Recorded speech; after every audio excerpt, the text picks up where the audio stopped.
ॐ नमः शिवाय। स्वस्ति श्री गणेशाय नमः। श्री सरस्वत्यै नमः। श्री गुरुभ्यो नमः। शंभो महेश करुणामय शूलपाणे।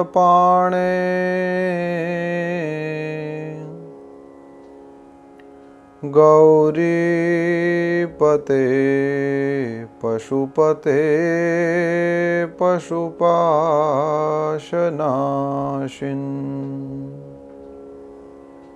काशीपते करुणया जगदेतदेक। त्वं हंसि पासि विदधासि महेश्वरोऽसि। त्वत्तो जगद्भवति देव भव स्मरारे। त्वय्येव तिष्ठति जगन्मृडविश्वनाथ। त्वय्येव गच्छति लयं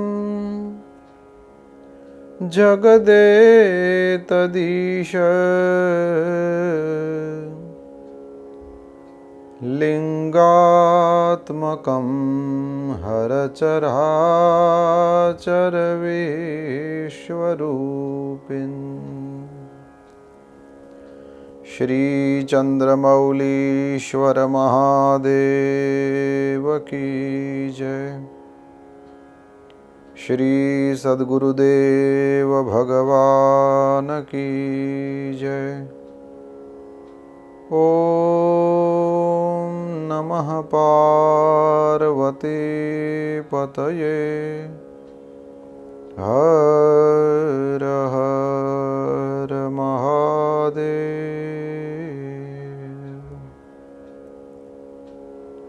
सत्सृष्टितांडव रचयिता नटराज राज नमो नमः। हे आद्य गुरु शंकर पिता नटराज राज नमो नमः। गंभीर नाद मृदंगना धबके उरे ब्रह्मांड मां। नित होत नाद प्रचंड नाम। नटराज राज नमो नमः। सत्सृष्टितांडव रचयिता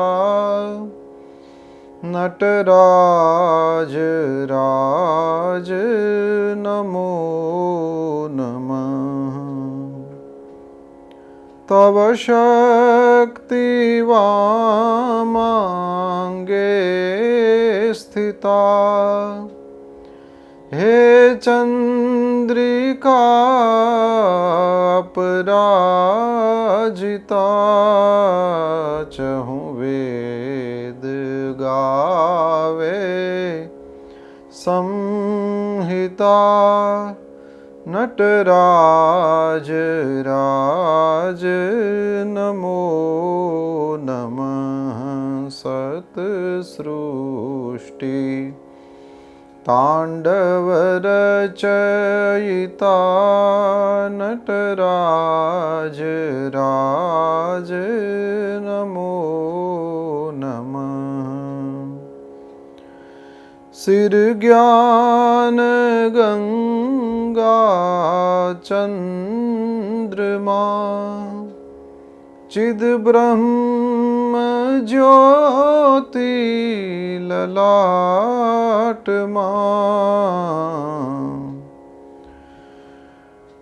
विषनाग माला कंठ नटराज राज नमो नमः सत्सृष्टि तांडव रचयिता नटराज राज नमो नमः हे आद्य गुरु शंकर पिता नटराज राज नमो नमः। आप सभी भगवान महादेव की इस दिव्य कथा स्वरूप आराधना में लगे हुए सभी भगवान भोलेनाथ के प्रिय भाई बहन, आप सभी को इस शिव कथा गंगा के तट पर बैठ कर के इस कथा का श्रवण करने के लिए आज भी मैं पुकार रहा हूं। और आइए हम सब मिल कर के भगवान महादेव के इन पावन नामों को गाएं, सुनें और इस प्रकार से हमारे चित्त को कल्याण से हम भर दें।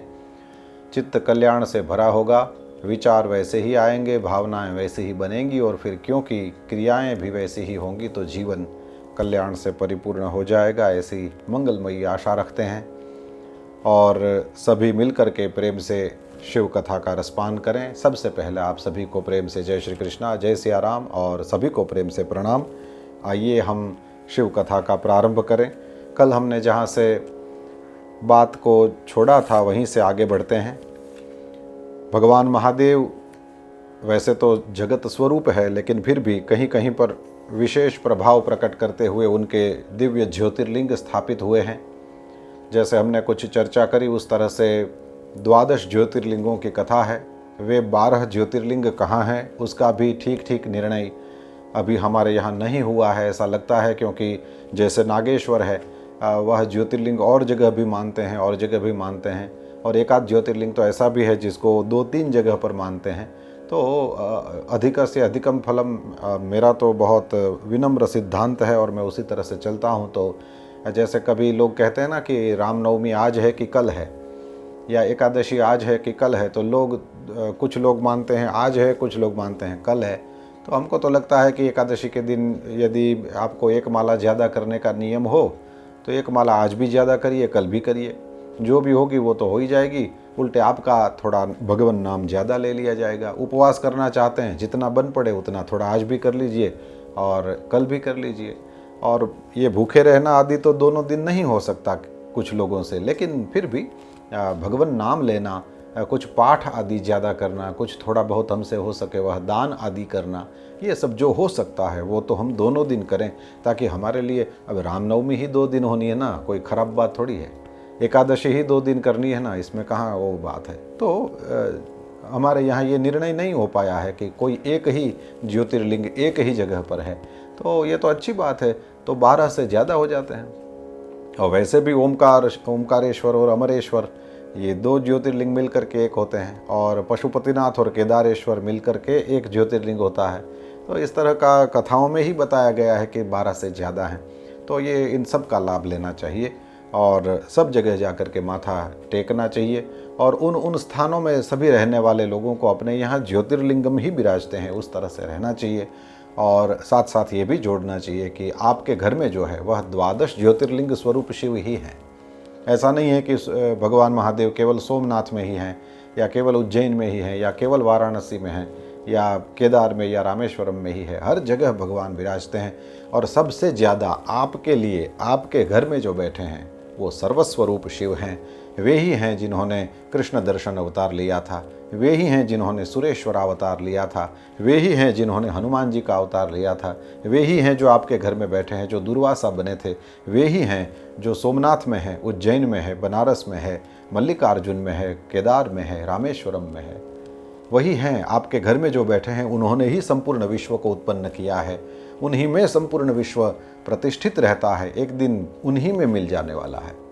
इस भाव से कथा सुनते हैं तो वह कथा बिल्कुल हमको नज़दीक पड़ती है। और इसी तरह के कुछ भावों से आइए हम खूब प्रेम से आनंद लिए द्वादश ज्योतिर्लिंगों की कथा का, और हमने उन स्थानों का दर्शन भी किया, उन ज्योतिर्लिंगों के मंदिरों का भी दर्शन किया।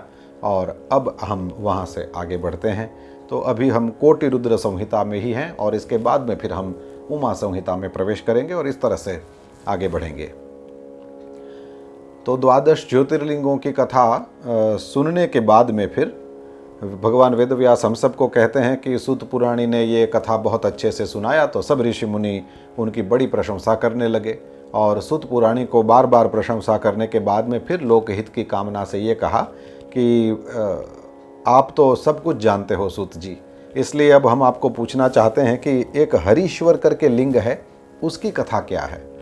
तो भगवान विष्णु ने भगवान की आराधना, भगवान महादेव की आराधना करी थी और उसके फल स्वरूप उन्हीं हरीश्वर भगवान से उन्होंने चक्र की प्राप्ति करी थी। सुदर्शन चक्र जो विष्णु भगवान अपने हाथ में रखते हैं वो भगवान महादेव का दिया हुआ है, ऐसा सुन रखा है। तो ये कथा क्या है, आप थोड़ा उस पर और प्रकाश डालिए। सूत पुराणी ने कहा कि हे मुनीश्वरों, आप हरीश्वर लिंग की प्रेममयी कथा को फिर से सुनिए, वह शुभ कथा मैं आपको सुनाता हूँ। भगवान विष्णु ने पूर्व काल में हरीश्वर शिव के पास से ही वह सुदर्शन चक्र की प्राप्ति करी है। ऐसा है कि एक समय की बात है, दैत्य बड़े प्रबल हो गए और लोगों को पीड़ा पहुंचाने लगे थे, धर्म का लोप करने लगे थे।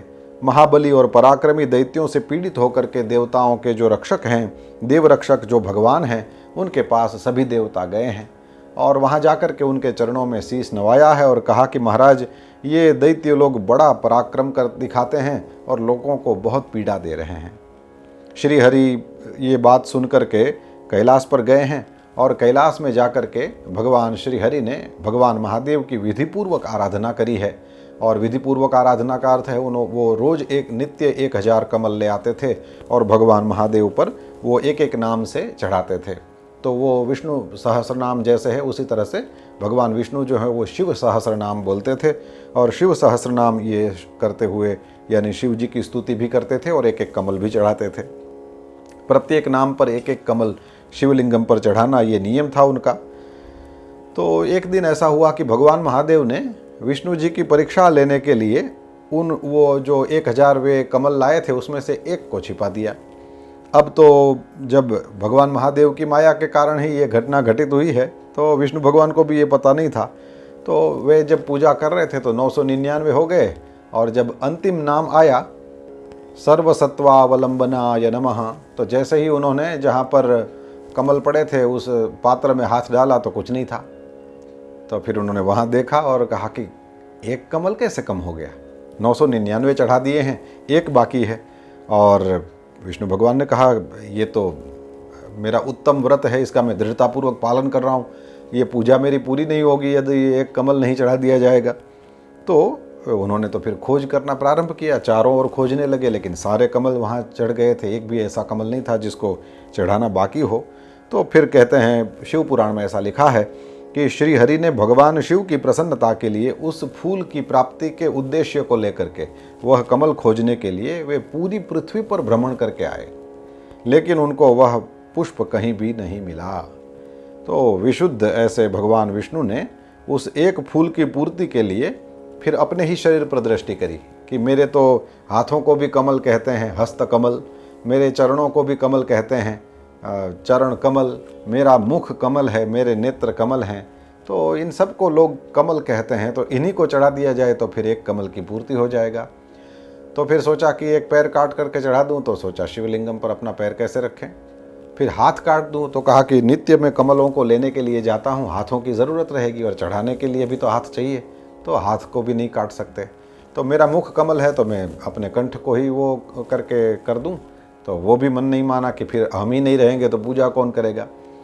फिर ध्यान में आया कि आंखें दो है और जिनके एक आंख नहीं होती है वे भी तो देखते हैं। तो ऐसा करते हैं कि मेरे नेत्र को भी कमल कहते हैं लोग, और वो हैं भी कमल के जैसे ही आकार वाले, और इस वजह से भगवान विष्णु ने निजम उदहरण नेत्र कमलम, जो हमारे यहाँ पुष्पदंत ने शिव महिम्न स्तोत्र में कहा है, अपनी एक आंख को निकाल करके ही भगवान श्रीहरि ने वो एक नेत्र ही शिवलिंगम पर चढ़ा दिया और हजारवां जो नाम है वो बोले, अपना नेत्र ही निकाल करके चढ़ा दिया और हजारवां जो नाम है वो बोल करके पूजा पूरी करी है। ये देख करके लोगों का और सबका दुख दूर करने वाले जो भगवान महादेव हैं बड़े प्रसन्न हुए हैं। वहीं उनके सामने ही प्रकट हो गए और श्री हरि को कहने लगे, हे हरे, मैं आपके ऊपर बहुत प्रसन्न हूँ, आप इच्छा अनुसार वरदान मांगिए। अच्छा, इस कथा को देख करके यदि कुछ मन में इधर उधर की बात आ रही हो तो ये कथा और ये जो भगवान महादेव ने लीला करी है शिव पुराण के अनुसार तो भगवान विष्णु की भक्ति की परीक्षा करने के लिए। लेकिन भगवान विष्णु की भक्ति की परीक्षा भगवान महादेव क्यों करेंगे? तो मैंने संतों से सुन रखा है कि स्वयं भगवान विष्णु ही चाहते थे कि कभी मेरी भक्ति की भी परीक्षा हो और मुझे भगवान महादेव से कोई प्रमाण पत्र प्राप्त हो। तो आज विष्णु जी की ही इच्छा को पूरी करने के लिए शिव जी ने यह लीला रची थी, और विष्णु जी ने जैसे ही अपना नेत्र कमल चढ़ा दिया है, भगवान महादेव अत्यंत प्रसन्न हुए हैं और वरदान मांगिए, मैं आपकी भक्ति से अत्यंत प्रसन्न हूँ, यही प्रमाण पत्र है, वरदान मांगिए। तो फिर लीला विहारी विष्णु भगवान बोले हैं कि ऐसा है महाराज कि दैत्यों ने इस पूरे जगत को रौंद डाला है, लोग त्राही त्राही कर रहे हैं और इतना पीड़ा प्राप्त कर रहा है यह जगत की मुझसे देखा नहीं गया। पालन का जिम्मा भगवान सदाशिव की आज्ञा से मेरा है, तो मुझे लगा कि मैं भगवान महेश्वर की आराधना करूं और इस जगत के पालन के लिए, उन दैत्यों को मारने के लिए मैं क्या करूं। मेरे पास अस्त्र शस्त्र हैं, लेकिन मेरे अपने जो अस्त्र शस्त्र हैं वो उन दैत्यों को यदि मैं मारना चाहूँ तो उसमें काम में नहीं लगते, इसलिए मैं आपके शरण में आया हूँ। सुत पुराणी ने कहा कि जैसे ही भगवान विष्णु के इस वचन को सुना, देवाधिदेव महेश्वर ने तेजो राशिमय अपना जो सुदर्शन चक्र था वह भगवान विष्णु को दे दिया, और उसको प्राप्त करके भगवान विष्णु ने समस्त प्रबल दैत्यों का उस चक्र के द्वारा बिना परिश्रम के ही उद्धार कर दिया। जगत स्वस्थ हो गया है, देवताओं को सुख की प्राप्ति हुई है, सभी आनंद मग्न हो गए। तो ऋषियों ने ये पूछा कि महाराज ये सब तो बहुत अच्छी कथा आपने सुनाया, यही शिवलिंगम जो है वो हरीश्वर है, ये जानने को मिला। भगवान महादेव वहीं पर स्थित हो गए। अब हमको ये जानना है कि आपने कहा कि परब्रह्म परमात्मा भगवान विष्णु जो हैं वो शिव जी के 1000 नामों से उनकी स्तुति किया करते थे, तो महाराज वो 1000 नाम कौन से हैं? हमको ये स्वयं विष्णु भगवान जब शिव जी की स्तुति करेंगे तो उसमें जो 1000 नाम प्रयुक्त होंगे वो कैसे होंगे? तो हम चाहते हैं कि जिससे संतुष्ट होकर के महादेव ने श्री हरि को चक्र दिया है वे सहस्र नाम कौन से हैं? तो उन नामों का महात्म्य भी बताइए और वे नाम भी बताइए। तो भगवान विष्णु के द्वारा जो पठित शिव सहस्र नाम स्तोत्र है वो शिव पुराण में यहाँ पर आता है। सुत पुराणी ने कहा कि जिससे महेश्वर संतुष्ट हो जाते हैं, ऐसा शिव सहस्र नाम जो स्तोत्र है उसको मैं आपको सबको सुना रहा हूँ, आप सुनिए। और उसमें फिर शिवो हरो मृडो रुद्रः करके भगवान महादेव के 1000 नामों का वर्णन आता है। शुरुआत के कुछ श्लोकों को आप छोड़ दें, ये तो अलग हैं, लेकिन फिर इसके बाद में धीरे धीरे जैसे जैसे आप आगे बढ़ते हैं तो बड़ी नवीन कुछ बात आपको इसमें देखने को मिलती है। जिन लोगों को भी विष्णु सहस्रनाम स्तोत्रम जो महाभारत में है उसका पाठ करने का अभ्यास होगा, वो लोग तुरंत समझ जाएंगे। ये ऐसा लिखा हुआ है यहाँ पर शिव सहस्रनाम कि हम चक्कर में पड़ जाते हैं कि ये विष्णु सहस्रनाम है कि शिव सहस्रनाम है। जैसे उत्तरो गोपतिर गोप्ता ज्ञान गम्य पुरातनः, ये हो गया विष्णु सहस्रनाम जैसा चरण, और उसके बाद में फिर नीति ही सुनीति ही शुद्धात्मा सोमः सोमरत सुखी, ये शिव सहस्रनाम का अपना चरण हो गया।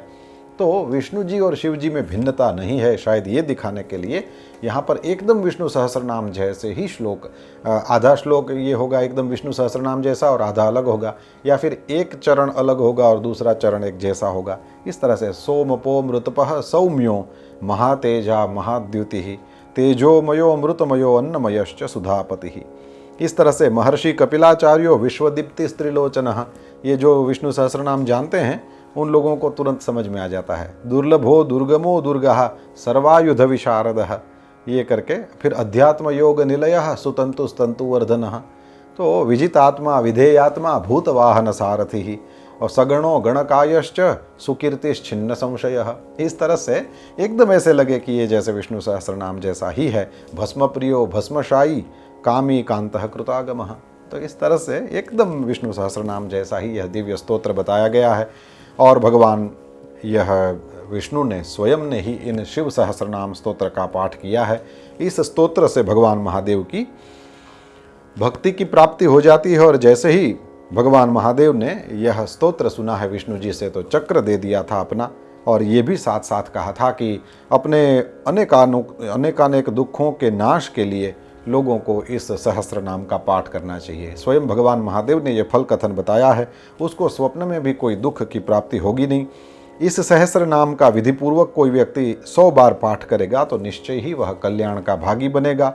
जिस भी फल के उद्देश्य से मनुष्य यहाँ पर इस श्रेष्ठ स्तोत्र का पाठ करेगा, उस उद्देश्य को निस्संदेह वह प्राप्त कर लेगा। यह कह करके भगवान महादेव ने इस स्तोत्र की बड़ी महिमा यहाँ पर कही है।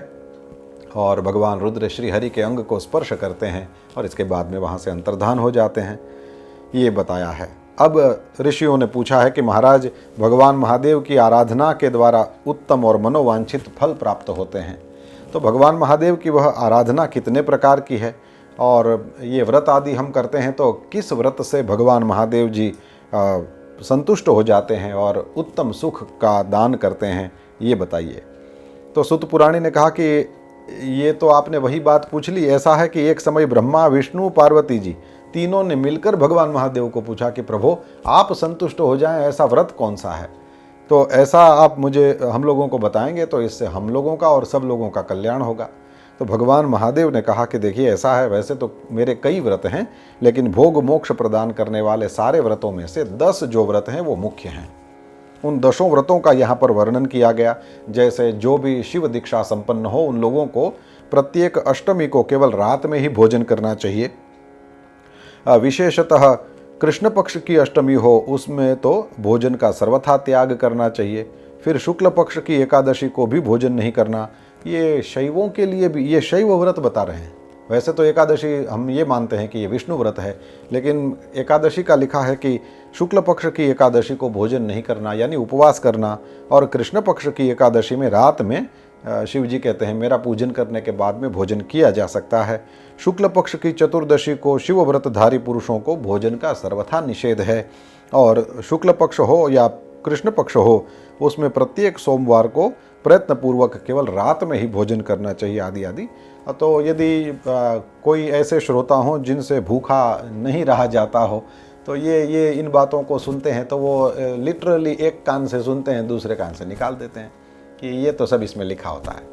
तो यदि आपको ऐसी जिज्ञासा हो तो कि क्यों ये भूखा रहने के लिए कहते हैं, क्या फ़र्क पड़ जाता है, 1 रोटी 2 रोटी खाते हैं तो 2 रोटी खाया कि नहीं खाया, इसमें क्या शिव जी को ये 10 शैव व्रत कहना और ये सब ये क्यों करते हैं। तो देखिए सिग्निफिकेंस का जब तक पता नहीं चलता, महात्म्य का जब तक पता नहीं चलता, तब तक उसका हम सदुपयोग नहीं कर पाते। और कम से कम हमको महिमा पता न हो तो कोई बात नहीं, लेकिन इतना तो स्वभाव बनाना चाहिए निर्मल कि हम उसकी निंदा ना करें। जब तक पता ना हो कि ये क्यों है तब तक उसको आप पसंद करो नहीं पसंद करो वो सब बाह्याचार हुआ, लेकिन हृदय से उसका विरोध न हो ये ख्याल करना चाहिए कि ये जिन जिन लोगों ने पुराण लिखे हैं, ये विधियाँ बताई हैं, ये सारे के सारे ऋषि महर्षि किसी भी विज्ञानी से कम नहीं थे, क्योंकि विज्ञानी भी आखिर मनुष्य होते हैं। और ये तो परब्रह्म परमात्मा के साथ सीधा संवाद करने वाले ऋषि महर्षि थे। और ये शिव पुराण जिन्होंने लिखा उन भगवान वेदव्यास को तो हमने भगवान का ही अवतार माना है। वे परब्रह्म परमात्मा की ही ज्ञान कला के अवतार थे। और ये जो अनुवाद हमको प्राप्त हुए हैं संस्कृत में से, जिन्होंने हिंदी आदि भाषाओं में अनुवाद किया है, वे भी विद्वान कोई कम नहीं थे। तो वो हमारा कल्याण हो ऐसी परंपराओं को हम तक पहुंचाते हैं। ये युगों से चल रही परंपराएं इस तरह से हमारे पास पहुंची है, तो कम से कम हमको उसको समझने की थोड़ी सी मेहनत तो ज़रूर करना चाहिए। फिर हमारे पल्ले पड़ता है कि नहीं पड़ता है, ये सारी बातें बाद की है। तो इसके द्वारा मैं कोई उपवास का वो नहीं करूँगा, आपको ज़बरदस्ती नहीं करूँगा, लेकिन केवल आप सुन लें कि वो इसलिए होता है कि यदि पेट में वजन न हो तो फिर आँखों पे वजन नहीं होता। ये इस चीज़ को तो हमारे अपने अनुभव की बातें है, इसलिए आप समझ जाएंगे। यदि ज़्यादा खाएंगे तो नींद ज़्यादा आएगी, और उसका और भी कुछ कारण हो सकता है, लेकिन जो हमको पता है वो यही है कि एक बार आपने खुराक को अंदर डाल दिया तो फिर शरीर कहता है कि अब तुम लेट जाओ, यानी सो जाओ। तो फिर क्या है कि उस पूरी खुराक को तुम जब तक जागते हो तब तक मैं पचा दूंगा, और ये जो अंदर की सिस्टम है वो हमको कहती है कि वो सब कुछ पच करके वो रस के रूप में परिणत हो जाएगा, और सब तुम्हारे शरीर में ऊर्जा के रूप में, शक्ति के रूप में और सातों धातुओं के रूप में हम परिवर्तित कर देंगे। तो वो जो मशीन है वो चाहता है कि अभी आप दौड़ो नहीं, अभी आप बैठ करके ज़्यादा पढ़ना लिखना ये मत करो, और अभी आप बैठे मत रहो। तो ये सारी बातें, और हमको वज्रासन करने की फिर छूट है। तो शरीर भी चाहता है कि उसकी अंदर की जो प्रोसेस है उसी में वो शक्ति लगे। अभी आप और कुछ काम करना शुरू कर देंगे तो शरीर को वो नहीं रहेगा। इसलिए हमारे यहाँ कम खाइए ये कहा जाता है। यदि आपको कुछ काम है तो आप ऐसे ही करते हैं कि आप कम खाते हैं, या फिर कभी कभी तो ऐसा हो जाता है कि इतने ज़्यादा काम में डूब जाते हैं कि फिर खाने का समय ही व्यतीत हो जाता है तो हमने खाया नहीं होता है। तो वो केवल इसीलिए कि पेट में वज़न नहीं होने देते। पेट में जब वज़न होता है तो आँखों पर वज़न होना ही होना है। और ये भारत के अलावा और जगह पर जो लोग विराजमान हैं उनका तो पता नहीं है, लेकिन भारत का मुझे ठीक से पता है कि यहाँ पर ये गर्म कंट्री है, और यहाँ पर दोपहर में विश्राम का एक सहज ही कहते हैं कि एक ट्रेंड सा बन गया है, ये परिपाटी ही है। और ये यहाँ की आबो हवा के हिसाब से, यहाँ पर आब यानी पानी, हवा आबो हवा यानी यहाँ की जलवायु के अनुसार ये ठीक है। तो और जगह पर तो इतना ज़्यादा मैं नहीं देखता हूँ, क्योंकि वहाँ पर मध्याह्न विश्राम का इतना वो नहीं है।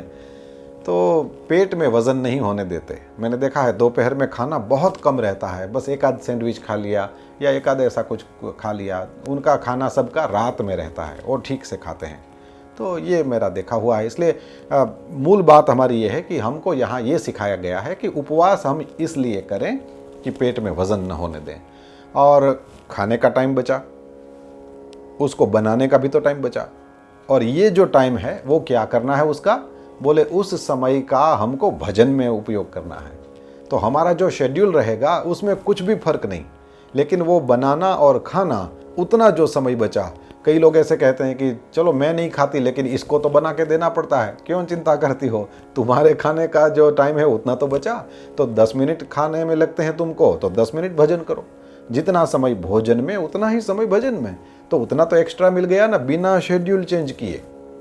इसको समझें, इसको पकड़ें और इसका लाभ उठाएं। यदि आप भूखे नहीं रह सकते हैं तो कोई बात नहीं है, लेकिन व्रतों को इस तरह से करना चाहिए कि हम उसमें जो भी फलाहार कर लिया तो आपका पेट भी तो आपका थैंक यू करेगा कि चलो आज तुमने मुझे ये ग्रेन्स आदि पचाने का वो नहीं कष्ट नहीं दिया। तो इस तरह से आप ले सकते हैं, एनर्जी बनी रहे और आपका एकादशी निकल भी जाए, आराम से वो पूरा दिन निकल जाए। केवल गुड़ और नींबू का पानी पी लिया, शक्ति भी बनी रहती है और बहुत अच्छे से दिन भी बीत जाता है। और फिर वो क्योंकि पेट में वज़न नहीं तो फिर आँखों पर वज़न नहीं, और वो जो विश्राम आदि का समय है आपका वो भजन में लग सकता है। मूल बात शेड्यूल को वैसा ही रख करके भजन में ज़्यादा समय हम दे सकें, शायद ऐसा ऋषि मुनियों के मन में था, तो इसलिए शायद उन्होंने ये उपवास आदि की बात करी थी। और फिर ये 6 व्रत हो गए, और 4 जो हैं वो भगवान शिव की पूजा, रुद्र मंत्रों का जप, शिव मंदिर में उपवास और काशी में मरण, ये 4 और भी व्रतों की बात भगवान महादेव ने कही है। और भगवान महादेव ने कहा कि हे हरे, इन 4 में भी जो शिवरात्रि का जो व्रत है वह तो सबसे अधिक बलवान है। माघ मास के कृष्ण पक्ष में शिवरात्रि की तिथि का जो महात्म्य है वो विशेष है। हमारे यहाँ तो प्रत्येक महीनों की जो चतुर्दशी तिथि है उसमें लोग रात में हनुमान चालीसा आदि करते हैं, यह परंपरा मेरी देखी हुई है। शिव पुराण में माघ मास के कृष्ण पक्ष की जो शिवरात्रि है उसका बड़ा महत्व है। कई लोग शुक्ल पक्ष से मास का आरंभ मानते हैं, और इस वजह से यह जो फाल्गुन मास की त्रयोदशी है, कृष्ण त्रयोदशी है, तो ये जो माघ मास की कृष्ण त्रयोदशी लिखा है तो कहीं पर फाल्गुन कृष्ण त्रयोदशी माना जाएगा जो महाशिवरात्रि है, और कहीं पर जैसे गुजरात महाराष्ट्र आदि में वहाँ पर माघ मास की यह कृष्ण पक्ष की चतुर्दशी तिथि को महाशिवरात्रि मानेंगे। तो बाकी की जो चतुर्दशियाँ हैं वे शिवरात्रि कही जाती हैं, और ये जो है माघ मास की या फाल्गुन मास की, आपके विस्तार के हिसाब से जो भी कहा जाता हो, तो वो महाशिवरात्रि है। बाकी की शिवरात्रियाँ ये महाशिवरात्रि, और मुख्य रूप से आधी रात के समय तक वह तिथि विद्यमान हो तो वही तिथि ग्राह्य है, ये कह करके महाशिवरात्रि कब करना ये हमको समझाया है। इसमें भगवान महादेव के मंदिर में जाकर के यानी शिवालय में जाकर के भगवान महादेव का विधिवत पूजन करना, और प्रत्येक प्रहर में श्रेष्ठ शिव भक्तों को हर प्रकार से भगवान महादेव की पूजा करना चाहिए। संकल्प से लेकर के सब प्रकार के षोडशोपचार, राजोपचार आदि पूजन करना और प्रार्थना, आरती आदि सब करना, ये भगवान महादेव ने विस्तार पूर्वक समझाया है। पहला प्रहर, दूसरा प्रहर, तीसरा प्रहर और चौथा प्रहर, इस प्रकार से 8 प्रहर में भगवान महादेव की पूजा करी जाती है, दिव्य स्तुति करी जाती है। और भगवान महादेव को यही कहा जाता है कि कुले मम महादेव भजनम तेस्तु सर्वदा। हे महादेव, मेरे कुल परिवार में हमेशा आपका भजन होता रहे, और माभूत तस्य कुले जन्म यत्र त्वम नहीं देवता। ऐसे कुल में जहाँ पर आप इष्ट देव नहीं हो, मेरा जन्म ही न हो। तो इस प्रकार से कोई व्यक्ति इतनी शुद्ध भावना से भगवान महादेव की शिवरात्रि व्रत को करता है। ये कोटि रुद्र संहिता के अंत में भगवान महादेव की इस शिवरात्रि में होने वाली दिव्य पूजा का वर्णन किया गया है।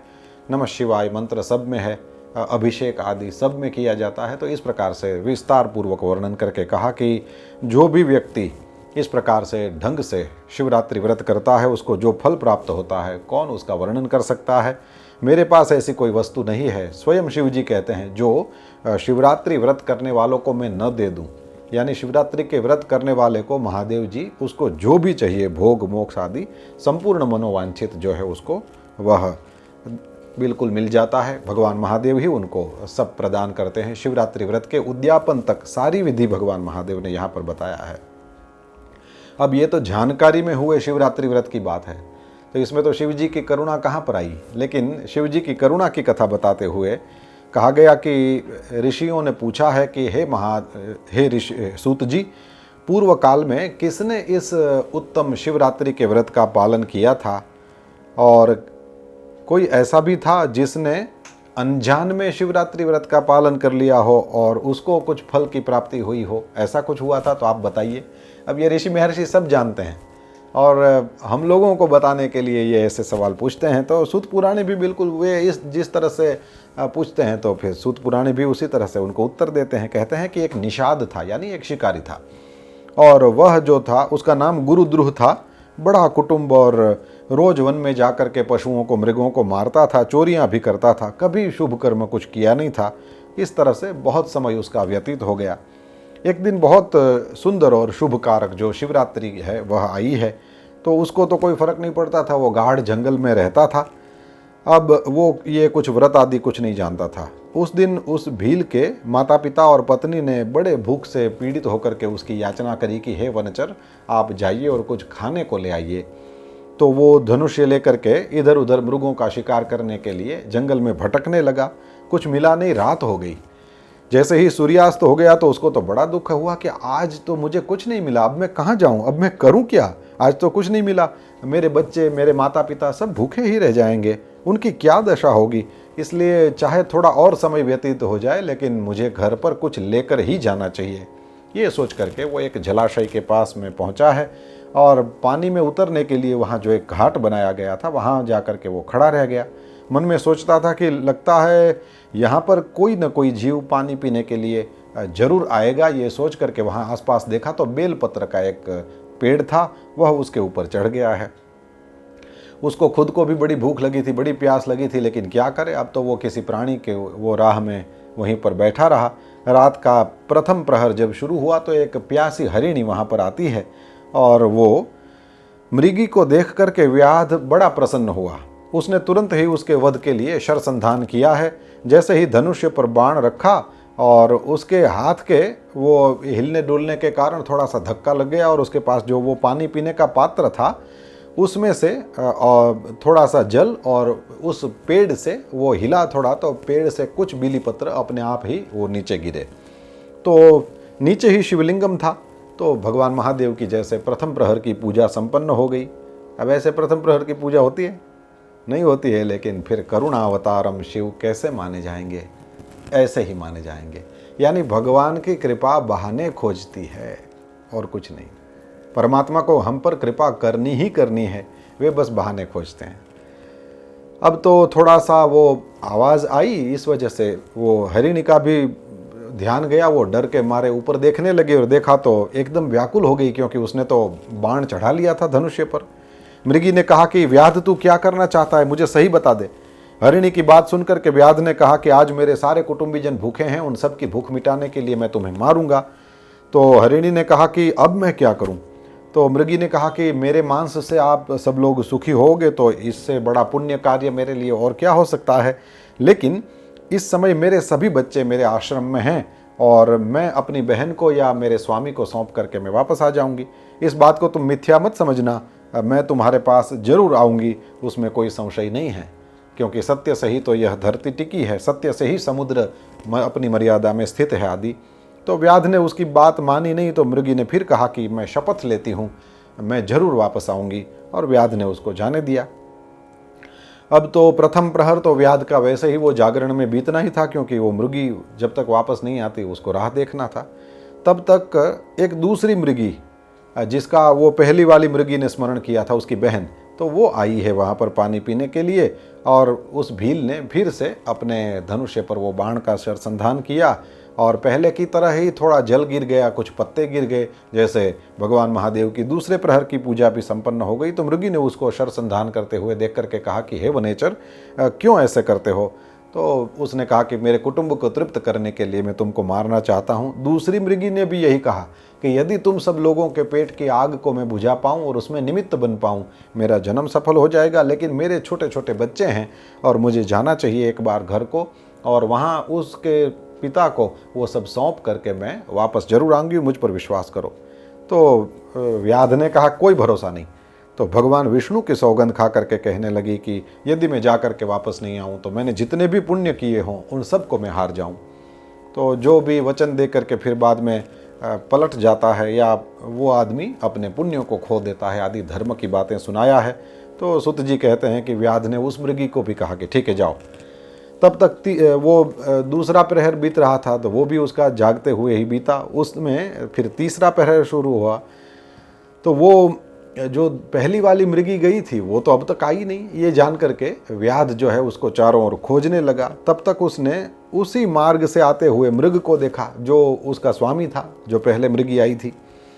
बड़ा हृष्ट पुष्ट था, उसने फिर सरसंधान किया और फिर जैसे ही धनुष्य पर बाण चढ़ाया, उसको मारने की तैयारी करी। तब तक तो फिर एक बार प्रारब्ध के कारण थोड़ा जल और थोड़े बिलीपत्र वो ऊपर से नीचे गिरे हैं। सौभाग्य से भगवान महादेव के ये शिवरात्रि जैसे प्रहर में तीसरे प्रहर की पूजा भी संपन्न हो गई है, और भगवान ने उसको ऊपर अपनी दया बताया है। कुछ पत्ते गिरे तो मृग का ध्यान वहाँ गया, उसने भी यही पूछा क्या करते हैं, और व्याध ने कहा मेरे कुटुंब को भोजन कराना है, इसलिए मैं ये तुमको मारूंगा। हरण उस मृग ने भी यही कहा कि मैं भी धन्य हो गया, लेकिन एक बार मुझे जाने दो, कम से कम मैं अपने बच्चों को उसकी माँ को सौंप दूं और फिर मैं वापस आऊँगा।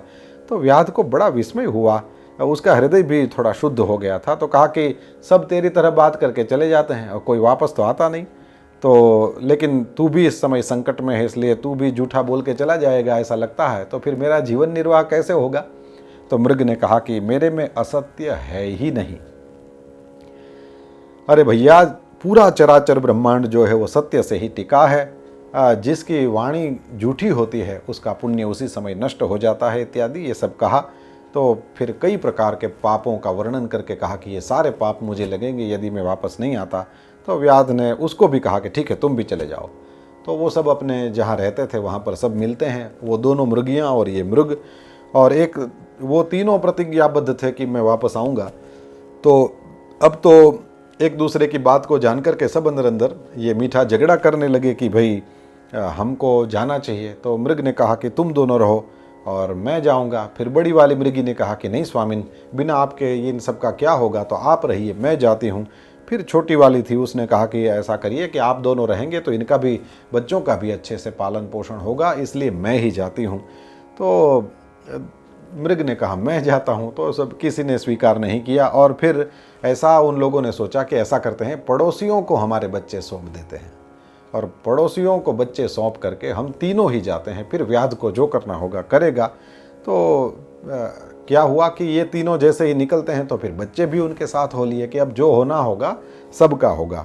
अब तो एक साथ सब आए, तो व्याध को बड़ा हर्ष हुआ है, उसने तो फिर बाण चढ़ाया है, और उस समय फिर से थोड़ा सा जल और बिल्व पत्र जो है वो भगवान महादेव पर, वहाँ नीचे जो शिवलिंगम था उस पर गिरे हैं, और चौथे प्रहर की पूजा भी संपन्न हुई है। व्याध के समस्त पाप तत्काल भस्म हो गए हैं। तब तक तो 2 मृगियाँ और मृग जो हैं वो बोल उठे कि हे व्याध शिरोमणे, कृपा करिए, आप बाण चलाइए और हम सबके शरीरों को सार्थक करिए।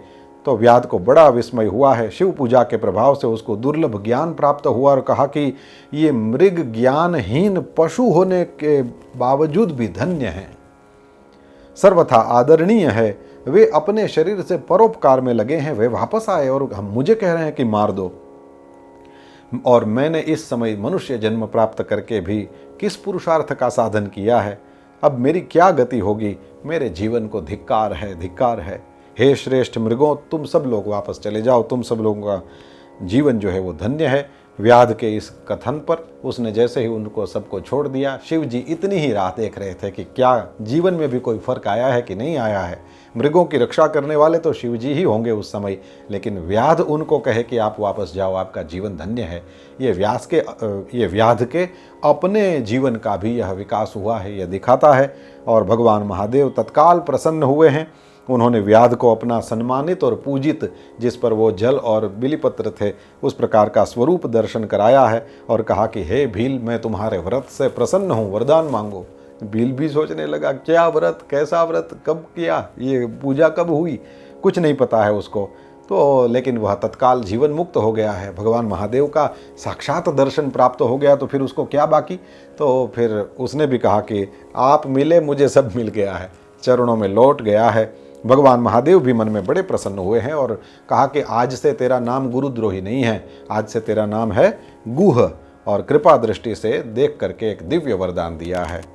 ये हम सब जानते हैं, वो वाला है। शिव जी ने कहा कि सुनो, आज से तुम श्रृंगवेरपुर में जा करके रहना, वह तुम्हारी राजधानी, तुम दिव्य भोगों का आश्रय करोगे, उपभोग करोगे, तुम्हारे वंश की वृद्धि जो है वो निर्विघ्न रूप से होगी, देवता भी तुम्हारी प्रशंसा करेंगे। और हे व्याध, मेरे भक्तों पर स्नेह रखने वाले भगवान श्री राम एक दिन निश्चय ही तुम्हारे घर पर आएंगे, तुम्हारे साथ मित्रता करेंगे। अब तो तुम मेरी सेवा में मन लगा करके दुर्लभ मोक्ष की प्राप्ति करोगे।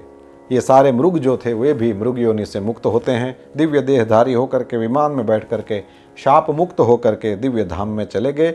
और वहाँ पर भी शिव जी विराजमान हैं, जिनकी पूजा हुई थी वे व्याधेश्वर हैं, व्याध के ईश्वर, ऐसे स्वामी वहाँ पर विराजमान हैं। ये वर्णन यहाँ पर कोटि रुद्र संहिता के 40वें अध्याय में बताया गया। इसके बाद में फिर मुक्ति क्या है, भक्ति क्या है, उसके स्वरूप का विवेचन किया है। जैसे भगवान की मुक्ति के कई प्रकार हैं। एक है सालोक्य, जिसमें भगवान के लोक में रहने को मिलता है। एक है सारूप्य, जिसमें भगवान जैसा ही स्वरूप प्राप्त होता है। एक है सायुज्य, जिसमें भगवान में ही मिल जाना होता है। एक है सार्ष्टि, जिसमें भगवान के जैसा ऐश्वर्य प्राप्त होता है आदि। तो ये, और एक सानिध्य है, तो उसमें भगवान के सन्निधि में रहने को मिलता है। इस प्रकार की कुछ मुक्तियों का वर्णन। और फिर कहा कि ज्ञान की प्राप्ति तो बहुत कठिन है, लेकिन भगवान का जो भजन है ये तो अत्यंत सुकर है, सब लोग कर सकते हैं। इसलिए संत शिरोमणि जो पुरुष हैं वे सब मुक्ति के लिए भी भगवान महादेव का भजन ही करते हैं। इस तरह से भक्ति की महिमा बताया है। और शिव, विष्णु, रुद्र और ब्रह्मा के स्वरूप का यहाँ पर विवेचन किया है, जो शिव पुराण में कई बार आता है। और फिर कहते हैं कि हे द्विजों, सुत पुराणी कहते हैं कि अज्ञान तो अनेक प्रकार का होता है, लेकिन विज्ञान का एक ही स्वरूप है, वो कोई अलग अलग प्रकार का नहीं होता। और उसको समझने का प्रकार और कुछ नहीं है। एक ही चीज़ को याद रखना है कि ब्रह्मा से लेकर के तिनके पर्यंत जो कुछ भी है वह सब कुछ शिव रूप ही है। नानात्व की तो हम मिथ्या रूप से कल्पना ही कर लेते हैं। इस प्रकार से शिव संबंधी तत्वज्ञान भी बताया है। और ये बता करके शिव पुराण की यह चौथी आनंददायिनी और परम पुण्यमयी संहिता, जिसका नाम कोटि रुद्र संहिता है, उसको यहाँ पर विराम दिया जाता है। उमा संहिता में भगवान वेदव्यास मंगलाचरण करते हुए कहते हैं यो धत्ते भुवनानि सप्तगुणवान् स्रष्टारजः संश्रयः संहर्ता तमसान्वितो गुणवतीं मायामतीत्यस्थितः सत्यानन्दमनन्तबोधममलं ब्रह्मादिसंज्ञास्पदं नित्यं सत्त्वसमन्वयादधिगतं पूर्णं शिवं धीमहि। पूर्णं शिवं धीमहि। कहते हैं जो रजोगुण का आश्रय ले संसार की सृष्टि करते हैं, सत्वगुण से संपन्न हो सातों भुवनों को धारण पोषण करते हैं, तमोगुण से युक्त हो सबका संहार करते हैं तथा त्रिगुणमयी माया को लांघ कर अपने शुद्ध स्वरूप में स्थित रहते हैं, उन सत्यानंद स्वरूप अनंत बोधमयी निर्मल एवं पूर्ण ब्रह्म शिव का हम ध्यान करते हैं। वे ही सृष्टि काल में ब्रह्मा, पालन के समय विष्णु और संहार काल में रुद्र नाम धारण करते हैं तथा सदैव सात्विक भाव को अपनाने से ही प्राप्त होते हैं। नित्यम सत्व समन्वयाद अधिगतम पूर्णम शिवम धीमहि। ऋषियों ने कहा कि महाज्ञानी व्यास शिष्य सुत जी आपको नमस्कार है। आपने कोटि रुद्र नाम की चौथी संहिता में हमको भगवान के दिव्य चरित्रों का वर्णन सुनाया। अब उमा संहिता के अंतर्गत नाना प्रकार के उपाख्यानों से युक्त जो परमात्मा सांब सदाशिव का चरित्र है उसको आप सुनाने की कृपा करें। सुत पुराणी ने कहा कि भगवान शंकर का मंगलमय चरित्र परम दिव्य है एवं भोग और मोक्ष को देने वाला है। भगवान महादेव के परिवार से हमने कार्तिक स्वामी और गणेश जी की कथा सुनी है। इस उमा संहिता में हमको देवी माँ की कथा सुनने को प्राप्त होगी। कहते हैं कि पूर्व काल में मुनिवर व्यास ने सनत कुमार के सामने ऐसे ही पवित्र प्रश्न को उपस्थित किया था और इसके उत्तर में उन्होंने भगवान शिव के उत्तम चरित्र का गान किया था। तो यह सनत कुमार और मुनिवर व्यास का संवाद है। सनत कुमारों ने कथा सुनाया है, भगवान वेद व्यास ने सुना है। कहते हैं कि किसी समय भगवान श्री कृष्ण हिमवान पर्वत पर जाते हैं और पुत्र प्राप्ति का उनका निमित्त है। वे महर्षि उपमन्यु से मिलते हैं और उनकी बताई हुई पद्धति के अनुसार भगवान शिव की प्रसन्नता के लिए तपस्या करते हैं। उनके तप से प्रसन्न होकर के पार्वती, कार्तिकेय तथा गणेश सहित शिव जी प्रकट होते हैं और श्री कृष्ण के द्वारा उनकी स्तुति हो रही है। भगवान महादेव ने स्तुति सुनी है और तब वरदान मांगने के लिए कहा है। तो भगवान श्री कृष्ण ने ये कहा कि महाराज, मैं ऐसा चाहता हूँ कि मुझे पुत्र की प्राप्ति हो। भगवान महादेव ने कहा, हे वासुदेव, तुमने जो कुछ मनोरथ किया है वह सब पूर्ण होगा। इतना कहकर के त्रिशूलधारी भगवान शिव ने कहा कि हे यादवेंद्र, तुम्हें सांब के नाम से एक प्रसिद्ध और महापराक्रमी बलवान पुत्र प्राप्त होगा।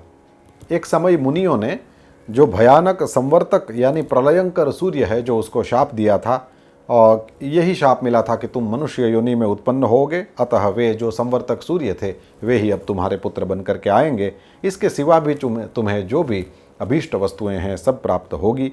सनत कुमार के कहते हैं कि इस प्रकार परमेश्वर शिव से संपूर्ण वरों को प्राप्त करके श्री कृष्ण परमात्मा ने विविध प्रकार की स्तुतियाँ करी हैं, प्रसन्न हुए हैं भगवान महात्मा।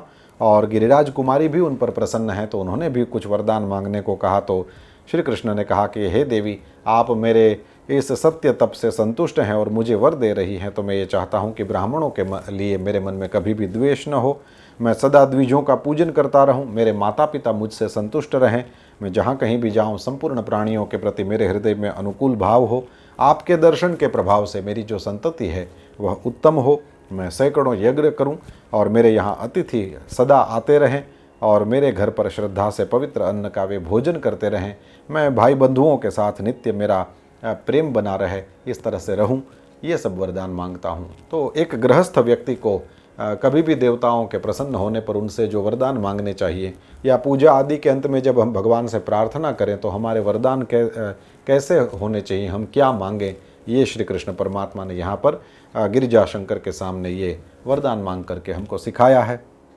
अब सनत कुमार जी कहते हैं कि देवी पार्वती विस्मित होकर के उनसे बोली है, हे वासुदेव, ऐसा ही होगा, तुम्हारा कल्याण हो। तो दोनों से वरदान प्राप्त करके फिर परमात्मा श्री हरि जो हैं वे आए हैं उपमन्यु के पास, और उपमन्यु ने कहा कि बिल्कुल भगवान महादेव ऐसे ही हैं, शिव के सिवा दूसरा कौन ऐसा है जो महादानी हो। इतने सारे वरदान आपको प्राप्त हुए हैं, अब आप अपना अवतार कार्य करिए। और भगवान श्री कृष्ण उनको प्रणाम करके फिर अपनी द्वारकापुरी में चले आए। यहाँ पर शिव पुराण में हमको एक स्मृति कराया जाता है कि जो शतरुद्र संहिता थी जिसमें भगवान के कई अवतार हुए थे, तो उसमें उपमन्यु की जो कथा आती है वे ही ये उपमन्यु हैं। और आगे जाकर के भी वायवीय संहिता में उपमन्यु की कथा फिर से आएगी, और वहाँ पर उन्होंने श्री कृष्ण परमात्मा को शिव तत्व का जो उपदेश दिया है उसका वर्णन आएगा। ये थोड़ी सी स्मृति यहाँ पर कराया गया। और अब आगे थोड़ी संक्षेप में बातें करी जाएंगी, क्योंकि उसके विषय ही ऐसे हैं कि इसका ज़्यादा विस्तार करने की ज़रूरत नहीं है। एक अध्याय में नरक में गिराने वाले पापों का संक्षिप्त परिचय दिया गया है 3 अध्याय में, और इसके बाद फिर पापियों और पुण्यात्माओं की जो यमलोक की ओर यात्रा है उसमें उनको क्या क्या अनुभव होते हैं उसका यहाँ पर विशद वर्णन किया गया। फिर नरकों की 28 कोटियों और प्रत्येक के 5-5 नायक के क्रम से 140 रौरवादी नरकों की यहाँ पर नामावली दिया गया है। और इसके बाद में विभिन्न पापों के कारण मिलने वाली नरक यातना का वर्णन हुआ है। और कुक्कुर बलि यानी कुत्ते को कुछ खिलाना, काक बलि यानी कौओं के लिए कुछ खाना डालना आदि, और देवता आदि के लिए हुई जो उन लोगों के लिए दी हुई जो बलि है उसकी आवश्यकता का प्रतिपादन यहाँ पर किया गया, और महत्ता का भी प्रतिपादन किया गया है। सीधी सादी बात हम समझ सकें वो ये है कि हमारे घर में जो भी पकता है वो केवल हम अकेले खा लें, ये हमारे यहाँ सनातन धर्म में पाप माना गया है, और कोई सनातन धर्मी ऐसा करते भी नहीं हैं। जैसे गौ सेवा है, अब हमारे यहाँ पकता है तो उसमें से गौ सेवा के लिए हम कहाँ गोग्रास देने जाएं? तो ठीक है, गोग्रास नहीं दे सकते तो गौ सेवा के निमित्त कुछ अपने यहाँ से जो द्रव्य है यानी कुछ धन है वो आप रख दिया करें। मैं तो कई लोगों को ऐसे देखता हूँ केवल 10 रुपया रखेंगे अपने पास, एक छोटी सी पेटी जैसा बना करके उन्होंने रखा होगा, उसमें केवल रोज़ का 10 रुपया डाल देंगे, और इसमें फिर कुछ रकम जब इकट्ठी हो जाती है तो वो ले जा करके जहाँ अच्छी तरह से गौ सेवा होती हो वहाँ पर वो, क्योंकि आपकी कमाई है तो वो जहाँ कहीं न चली जाए वो भी ध्यान देना आपका फर्ज है। और आप बिल्कुल ढंग से देख करके फिर जहाँ लगे कि यहाँ बिल्कुल गायों को जो खिलाना होता है वो गायों तक ही पहुँचता है, अब कलयुग है क्या करें ऐसा बोलना पड़ता है, तो ऐसी जगह पर जा कर के आप स्वयं अपनी दृष्टि से देख लें कि सेवा ठीक से होती है तो वहाँ पर ज़रूर दें। क्योंकि जो वास्तव में सेवा करते हैं वे बिना धन के कभी भी कष्ट में हों और उनकी गो सेवा में कोई बाधा हो, ये होना ही नहीं चाहिए। तो हम सब लोगों को भगवान ने विवेक दिया है तो हमको इस तरह से इसका वो करना चाहिए। इसके बाद में यमलोक के मार्ग में सुविधा प्रदान करने वाले विविध दानों का यहाँ पर वर्णन है, और शिव पुराण में यहाँ पर मुक्त कंठ से श्री सनत कुमार जी ने अन्न दान की अद्भुत महिमा यहाँ पर गाया है। कहते हैं कि सब दानों में अन्न दान ही उत्तम है, क्योंकि यह तत्काल तृप्ति देने वाला है, आपने खाया और तुरंत तृप्ति हो गई। मन को प्रिय लगने वाला है, बल बुद्धि को बढ़ाने वाला अन्नदान है। अन्नदान के समान दूसरा कोई दान नहीं है, क्योंकि अन्न से ही प्राणी उत्पन्न होते हैं और अन्न के अभाव में मर जाते हैं। अतएव अन्नदान से महान पुण्य बताया गया है, क्योंकि अन्न के बिना भूख की आग से तप्त हुए समस्त प्राणी मर जाते हैं। अतः अन्न की ही सब लोग प्रशंसा करते हैं, क्योंकि अन्न में ही सब कुछ प्रतिष्ठित है। इसलिए अन्न के समान दान न तो हुआ है न को होगा। यह संपूर्ण जगत अन्न से ही धारण किया गया है। इस तरह से दिव्य महिमा अन्न की बात बताया है। कहते हैं अन्न साक्षात ब्रह्मा है, अन्न साक्षात विष्णु और शिव है। इस तरह से, क्योंकि स्वाभाविक रूप से अन्न से ही तो संपूर्ण जगत धारण किया जाता है। ये हम अच्छा बोल सकते हैं, अच्छा सुन सकते हैं, और हम सब शांति से बैठ कर के इसका लाभ ले रहे हैं। उसका कारण है कि हमने दोपहर में खूब ढंग से अपना जो प्रसाद हम श्रावण है इसलिए कुछ लोगों के नियम होते हैं, तो हम अच्छी तरह से अपने शरीर को धारण कर पाएँ उसके लिए जो भी हम स्वीकार करते हैं वो सब करते हैं। तो अन्न जो अन्नदान है उसकी बड़ी महिमा यहाँ पर शिव पुराण में गाई गई। मैं संक्षेप में कभी कभी कुछ बातों का आपको केवल स्काई व्यू देता चलता हूँ, तो ये विहंग दृष्टि आप भी वहाँ रुक मत जाइएगा। आप अपने घर में शिव पुराण जरूर बसाइए और फिर आप उसका यथा समय आपको जैसे जैसे अवसर प्राप्त हो उसका जरूर दर्शन करिए, ये भी मैं हृदय से आग्रह करूँगा।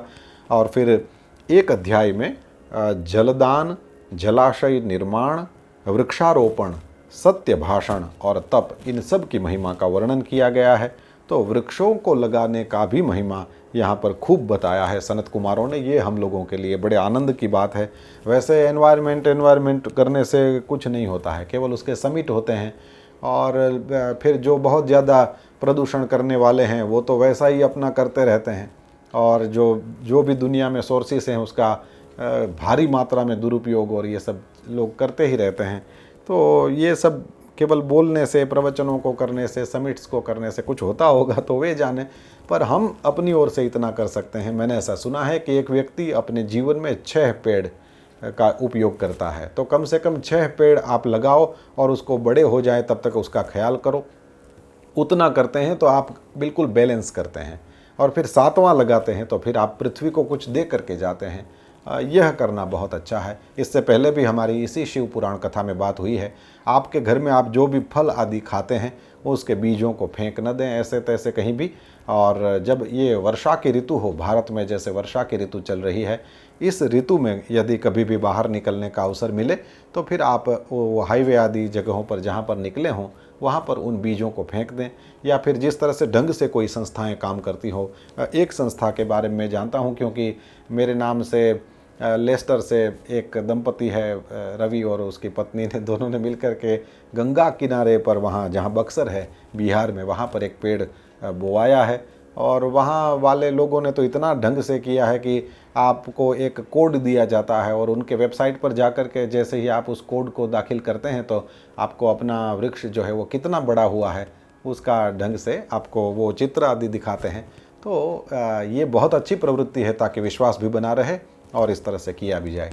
मुंबई में किसी के बारे में मैंने ये सुना मेरे गुरुदेव भगवान से, कि उन्होंने अपने जन्मदिन पर सब लोगों को ये कहा कि मैं आपको कवर भेजता हूँ, मेरा जन्मदिन है, आप इसमें 500 रुपया डाल करके मुझे वापस दीजिए, और इसके बाद में फिर मैं 1500 डालूँगा, या फिर ऐसी ही कुछ रकम। और मूल बात यह है कि वो आपके नाम से फिर हम पेड़ बोएंगे, और वो कितना बड़ा हुआ वो हम आपको बताएंगे। तो मेरे जन्मदिन पर आप एक पेड़ बो दीजिए और उसका पूरा ख्याल हम करेंगे। इस तरह से कई प्रकार की प्रवृत्तियाँ पूरे विश्व में चल रही हैं, और उसमें यदि हमारा भी नाम इसमें जुड़ता है तो इससे अच्छा और क्या हो सकता है। तो शिवपुराण भी इसमें अपनी आवाज़ को मिलाते हुए, वैसे हम सब लोग शिवपुराण की ही आज्ञा को मान रहे हैं जब ऐसा कर रहे हैं, ये कहना चाहिए। तो कहते हैं कि वीरान एवं दुर्गम स्थानों में जो व्यक्ति वृक्ष लगाते हैं वे अपनी बीती तथा आने वाली संपूर्ण पीढ़ियों को तार देता है। ये वृक्ष लगाने वाले के पुत्र होते हैं, इसमें कोई संशय ही नहीं है, क्योंकि पेड़ थोड़ी अपना बच्चा ही तो है, इसी तरह से तो उसका पालन पोषण करना पड़ता है। कहते हैं वृक्ष लगाने वाला पुरुष परलोक में जाने पर अक्षय लोकों को पाता है। वैसे तो इसमें यह लिखा है कि वृक्ष लगाने वाले को पुत्र प्राप्ति होती है। थोड़ा सिंहावलोकन करे, सिंह थोड़ा आगे बढ़ करके फिर पीछे देखता है, उस तरह से। तो लेकिन मैं यहाँ ये कहना चाहता था कि हम अपने पेड़ को पुत्र की तरह ही उसका पालन पोषण, अपने बच्चे की तरह ही उसका पालन पोषण करें। ये फिर कहते हैं पोखरा खुदवाने वाला, वृक्ष लगाने वाला और यज्ञ करने वाला जो द्विज है तथा जो सत्यवादी व्यक्ति है, ये स्वर्ग से कभी नीचे नहीं गिरते, माने उनको अक्षय स्वर्ग की प्राप्ति होती है। फिर सत्य भाषण और तपस्या की अद्भुत महिमा यहाँ पर शिव पुराण में बताया गया, और वेदों के और पुराणों के स्वाध्याय और विविध प्रकार के दानों की यहाँ पर महिमा बताया है। नरकों का वर्णन और उनमें गिराने वाले पापों का दिग्दर्शन कराया गया। और एक बहुत अच्छी बात जो और शास्त्रों में भी मिलती है, शिव पुराण में तो वो होना ही चाहिए था, और वो ये कि कहते हैं कि पापों का निवारण होगा उसके प्रायश्चित्त से। तो सर्वोत्तम प्रायश्चित्त यदि कोई है तो शिव पुराण कहता है शिव स्मरण करना। भगवान महादेव का स्मरण करेंगे तो भगवान महादेव का चरित्र हमारे सामने रहेगा। और शिव पुराण कहता है कि शिव का स्मरण ही, एकमात्र भगवान शिव का स्मरण ही सर्वोत्तम प्रायश्चित्त है। शिव जी का स्मरण होगा, शिव जी का चरित्र हमारे सामने आएगा, शिव जी का चरित्र सामने आँखों के सामने रहेगा, तो फिर हम क्यों पाप में प्रवृत्त होंगे। तो इस तरह से यह सर्वोत्तम प्रायश्चित्त हो जाता है। और फिर देवी पार्वती ने पूछा है कि महाराज आपने और सब प्रकार की कथा मुझको सुनाया है, अब मुझे ये सुनना है कि मृत्यु के क्या चिन्ह हैं और आयु का क्या प्रमाण है, मुझे ये सब भी सुनाइए। तो भगवान महादेव ने बड़ी स्पष्ट विधि से उनको मृत्यु के चिन्ह आदि बताया है। इसके बाद में फिर काल को जीतने का उपाय। वैसे तो कहते हैं कि कोई भी काल को जीत नहीं सकता, लेकिन यहाँ कुछ विधान ऐसे बताए हैं। उसमें नवधा शब्द ब्रह्म को सुनना, ये एक उपाय बताया है। कहते हैं अब ये सब तो वैसे योग्य गुरु के सानिध्य में रह कर के ही सीखा जाना चाहिए।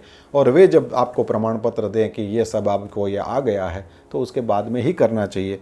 यहाँ पर लिखा है कि रात में जब सब लोग सो जाएं तो उस समय दीपक बुझा दीजिए और अंधकार में ये योग धारणा करिए। तर्जनी अंगुली से, तर्जनी कहते हैं पहली वाली अंगुली को, और उसको कहते हैं कि उसके द्वारा दोनों कानों को बंद करके आप 2 घड़ी तक उसको दबाए रखें। और लिखा है कि उस अवस्था में अग्नि प्रेरित शब्द सुनाई देता है और इससे संध्या के बाद का जो खाया हुआ अन्न है वो क्षण भर में पच जाता है। संपूर्ण रोगों तथा ज्वर आदि बहुत से उपद्रवों का ये योग जो है वो शीघ्र नाश कर देता है। जो साधक प्रतिदिन इसी प्रकार 2 घड़ी तक शब्द ब्रह्म का साक्षात्कार करता है वह मृत्यु और काम को भी जीत करके इस जगत में स्वच्छंद विचरण करता है, ऐसा शिव पुराण में लिखा है। लेकिन फिर कहूँगा, इसके जो सिद्ध योगी हों, इसके जो सिद्ध लोग हों, वे जिस तरह से हमको बतावें उस तरह से करना होता है। केवल पुस्तकों को पढ़ करके, केवल इस तरह से श्रवण करके, क्योंकि न बोलने वाले में ऐसी कोई योग्यता है, न उसने कभी ऐसा किया होता है, न सुनने वालों ने कभी ऐसा किया हो, और जिन्होंने किया हो उनको प्रणाम। लेकिन यदि नहीं किया हो तो केवल ये सुन करके हम शुरू हो जाएं तो हो सकता है उसमें कुछ गड़बड़ भी हो, तो वो भी ख्याल करना ही चाहिए। और इस तरह से मुझे तो आपको ये कहना है कि इसमें क्रम लिखा है कि इस तरह से जो शब्द ब्रह्म का श्रवण करते हैं तो उसमें उन लोगों को सबसे पहले घोष 9 प्रकार का वह शब्द है, तो सब यथार्थ वर्णन करते हुए ये कहा गया भगवान महादेव के द्वारा पार्वती को कि घोषात्मक नाद प्रकट होता है जो आत्मशुद्धि का उत्कृष्ट साधन है। दूसरा कांस्य नाद है, कांसे के बर्तन बज रहे हों इस तरह से सुनाई देता है। तीसरा श्रृंग नाद है और चौथा घंटा का नाद है। श्रृंग यानी श्रृंगी, जो ये प्राणियों के सिंग होते हैं इनको भी तो बजाया जाता है। और इसके बाद में फिर घंटा नाद है, जैसे घंटियाँ बज रही हों। फिर 5वां नाद वीणा नाद है, 6ठा नाद वंशी नाद है, 7वां नाद दुंदुभी नाद है, 8वां शंख नाद और 9वां मेघ नाद है। इस तरह से एक के बाद एक सुनाई देते हैं। इसका क्या फल है आदि सब शिव पुराण में स्पष्ट रूप में लिखा है, वो आपको स्वाध्याय करना चाहिए। इस तरह से नवधा स्वरूप जो है शब्द ब्रह्म का, उसका वर्णन किया गया। इसके बाद में फिर ये प्रश्न पूछा गया है पार्वती माता के द्वारा कि योगी जो है वो योगाकाश जनित वायुपद को जिस प्रकार प्राप्त होता है उसका वर्णन करिए। तो काल या मृत्यु को जीत करके अमरत्व प्राप्त करने की 4 यौगिक साधनाएं बताया गया है। उसमें सबसे पहला जो है वह प्राणायाम है। प्राणायाम की अद्भुत महिमा यहाँ पर शिव पुराण में सुनने को मिलती है। और फिर भ्रू मध्य में अग्नि का ध्यान करने के लिए कहा गया है। मुख से वायुपान करने के बारे में कहा गया है। और मुड़ी हुई जिह्वा द्वारा गले की घाटी का स्पर्श करना और इससे जो सुधाधारा बरसती है उसके द्वारा जिस प्रकार से सिद्धि लाभ करता है साधक, उसका अद्भुत वर्णन यहाँ पर है। ये सारी बातें संक्षेप में ही कहने योग्य होने की वजह से, क्योंकि न वक्ता में ऐसी कोई योग्यता है न कुछ जानता है इसको कहना, और फिर श्रोताओं के लिए भी ये केवल कह सुन करके या केवल पुस्तकों को पढ़ करके करना, उसमें कभी कभी बहुत बड़ा योग मार्ग में बहुत बड़ा खतरा रहता है। और कई लोगों ने इस तरह से बिना गुरुओं के ध्यान में रह करके, बिना उनके निरीक्षण में कई विद्याएं वो अपनी तरह से ही केवल करने की कोशिश करी हो और जीवन भर के लिए उनको मुश्किलें रह गई हों, ऐसा देखा जाता है व्यवहार में, ये सब सुना भी जाता है। तो इस वजह से हम ये कहेंगे कि इन चीज़ों का केवल हम श्रवण और पाठ कर लिए, और क्योंकि हम शिव पुराण अधूरा नहीं छोड़ सकते इसलिए थोड़ा सा हमने वो कर लिया। बाकी अब हमको हमारे काम की जो बातें हैं वो आएगी, वो आला है, वो किसी सिद्ध गुरु के चरण में बैठ करके जिनको भी इंटरेस्ट हो ज़रूर करना चाहिए। हमारी भारतीय संस्कृति में क्या नहीं है, तो ये सारी बातें भी हमारे यहाँ देखिए। मृत्यु को जीतने के उपाय, और एक ही अध्याय में ये जो उमा संहिता का 27वां अध्याय, और उसमें भी 4 चीज़ें बताया है कि इसके द्वारा ये हो सकता है, तो ये वर्णन मिलता है। अब तो कहते हैं कि छाया पुरुष और सर्ग, फिर कश्यप का वंश, मनवंतर, मनुवंश, सत्यव्रत आदि का वंश, पितृकल्प और व्यासोत्पत्ति आदि का वर्णन भी मुनियों ने सुत पुराणी से सुना है। और इसके बाद कहा कि महाराज आपके मुख से हमने भगवान शिव की अनेक कथाएं सुनी हैं। अब हम चाहते हैं कि दक्ष कन्या सती और हिमवान की पुत्री पार्वती, ये दोनों का तो हमने अवतार सुना, अब उनके दूसरे भी जो अवतार देवी माँ के हुए हों उनके बारे में बताइए। ये सुनने के बाद हमको लगता है कि अच्छा, अब उमा संहिता है ये कहा गया है वो सार्थक होगा। अब तक तो ऐसे लगता था कि इसमें उमा संहिता जैसा तो कुछ लग नहीं रहा है, अब लगेगा, क्योंकि अब केवल देवी माँ की कथाओं के बारे में ही वर्णन आएगा। कहते हैं ज्ञानी पुरुष कभी भी उनके कथा श्रवण के शुभ अवसर को नहीं छोड़ते हैं। तो देवी माँ के अवतारों का वर्णन करिए। प्रसन्न हुए सूत जी ने कहा है कि जो भी इस कथा को सुनते, पूछते और बाँचते हैं तो उनके चरण कमलों की धूलि को भी ऋषियों ने तीर्थ माना है। पूर्व काल में एक महामना सूरथ थे। उन्होंने महर्षि मेधा से यही बात पूछी थी और उस समय मेधा ने जो उत्तर दिया है वही सब मैं आपको बता रहा हूँ, प्रेम से सुनिए। स्वारोचिष मनवंतर में विरथ नाम के एक प्रसिद्ध राजा हो गए हैं। उनके पुत्र थे, उनका नाम सूरथ था। वे महान बल पराक्रम से संपन्न थे, दान निपुण, सत्यवादी ऐसे थे और इंद्र के समान तेजस्वी राजा सूरथ के पृथ्वी पर शासन करते समय कुल ऐसे 9 राजा हुए जो उनके हाथ से भूमंडल का राज्य छीन लेने के लिए बड़े प्रयत्न में लगे रहते थे। उन्होंने भूपाल सूरथ की राजधानी कोलापुरी को चारों ओर से घेर लिया है और उसके साथ राजा का बड़ा भयानक युद्ध भी हुआ है। शत्रु बड़े प्रबल थे, इसलिए इसमें सूरथ की पराजय हुई है।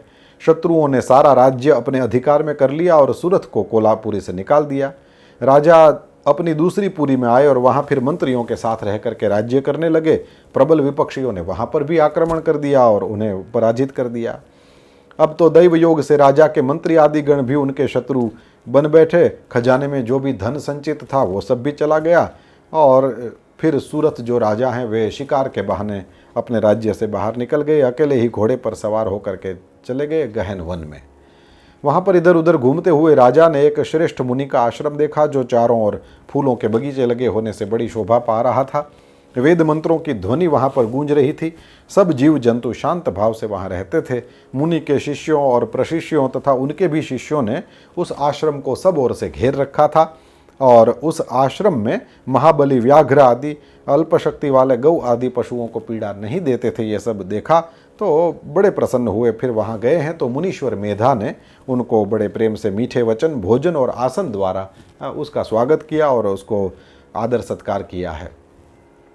एक दिन राजा सूरथ बहुत ही चिंतित तथा मोह के वशीभूत होकर अनेक प्रकार से विचार कर रहे थे। उतने में ही वहाँ एक वैश्य भी आ पहुँचा है। तो राजा ने उससे पूछा कि भैया तुम कौन हो और किस लिए यहाँ आए हो? क्या कारण है कि इतने दुखी दिखलाई दे रहे हो? तो मुझे कारण बताओ। तो वो वैश्य ने कहा कि राजन मैं वैश्य हूँ, मेरा नाम समाधि है। मैं धनी के कुल में उत्पन्न हुआ हूँ, परंतु मेरे पुत्रों और स्त्री आदि ने धन के लोभ से मुझे ही घर के बाहर निकाल दिया है। अतः प्रारब्ध कर्म से दुखी हो मैं इस वन में चला आया हूँ। करुणा सागर प्रभो, यहाँ आकर मैं पुत्रों, पौत्रों, पत्नी, भाई, भतीजे तथा अन्य सुहृदों का कोई कुशल समाचार नहीं जान पाता। राजा ने कहा कि जिन दुराचारी तथा धन के लोभी पुत्र आदि ने तुम्हें निकाल दिया, उन्हीं के प्रति मूर्ख जीव की भांति तुम प्रेम क्यों करते हो? तो वैश्य ने कहा कि महाराज आपने बात तो बड़ी उत्तम कही है, लेकिन मन ही ऐसा है जो उनके प्रेम पाश से बंधा हुआ है, तो फिर वो मोह को प्राप्त हो रहा है। तो इस तरह मोह से व्याकुल हुए वैश्य और राजा दोनों ही मुनिवर मेधा के पास गए और राजा ने भी कहा कि महाराज मैं इसको उपदेश दे रहा था, लेकिन सच बात यह है कि मेरे मन में भी अपने पत्नी, पुत्र, परिवार और राज्य आदि की चिंता लगी रहती है और मुझे भी संतोष नहीं होता और मैं मन से ही उनके बारे में सब ममता जोड़ करके चिंता करता रहता हूँ यहाँ बैठ करके। तो आप इसका क्या कारण है ये बताइए। तो मुनिवर मेधा ने कहा कि बैठो। ऐसा है कि सनातन शक्ति स्वरूपा जगदम्बा जो है वो महामाया कही गई है और वे ही सबके मन को खींच करके मोह में डाल देती हैं। उनकी माया से मोहित होने के कारण ब्रह्मा आदि समस्त देवता भी परम तत्व को नहीं जान पाते। फिर मनुष्यों की तो बात ही क्या है। तो वे परमेश्वरी ही रज, सत्व और तम इन तीनों गुणों का आश्रय लेकर के समय अनुसार संपूर्ण विश्व की सृष्टि, पालन और संहार करती हैं। वे ही इच्छानुसार रूप धारण करने वाली जगदम्बा जब प्रसन्न होती हैं तो जिसके ऊपर प्रसन्न हो जाए वही ये जो तुम दोनों को मोह के घेरे में तो बंध गए हो उससे बाहर फिर निकल सकते हो। तो राजा ने कहा कि माँ ये जो महामाया है वह हे मुनि वो कैसी है, उनका प्रादुर्भाव किस प्रकार हुआ था, ये सब कथा हमको बताइए।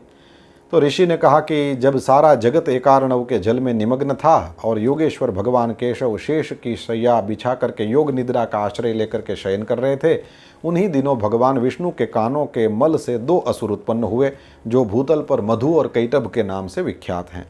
दोनों विशालकाय घोर असुर प्रलय काल के सूर्य की भांति तेजस्वी थे और वे दोनों जगत को जैसे खा जाने के लिए उद्यत हों वैसे लग रहे थे।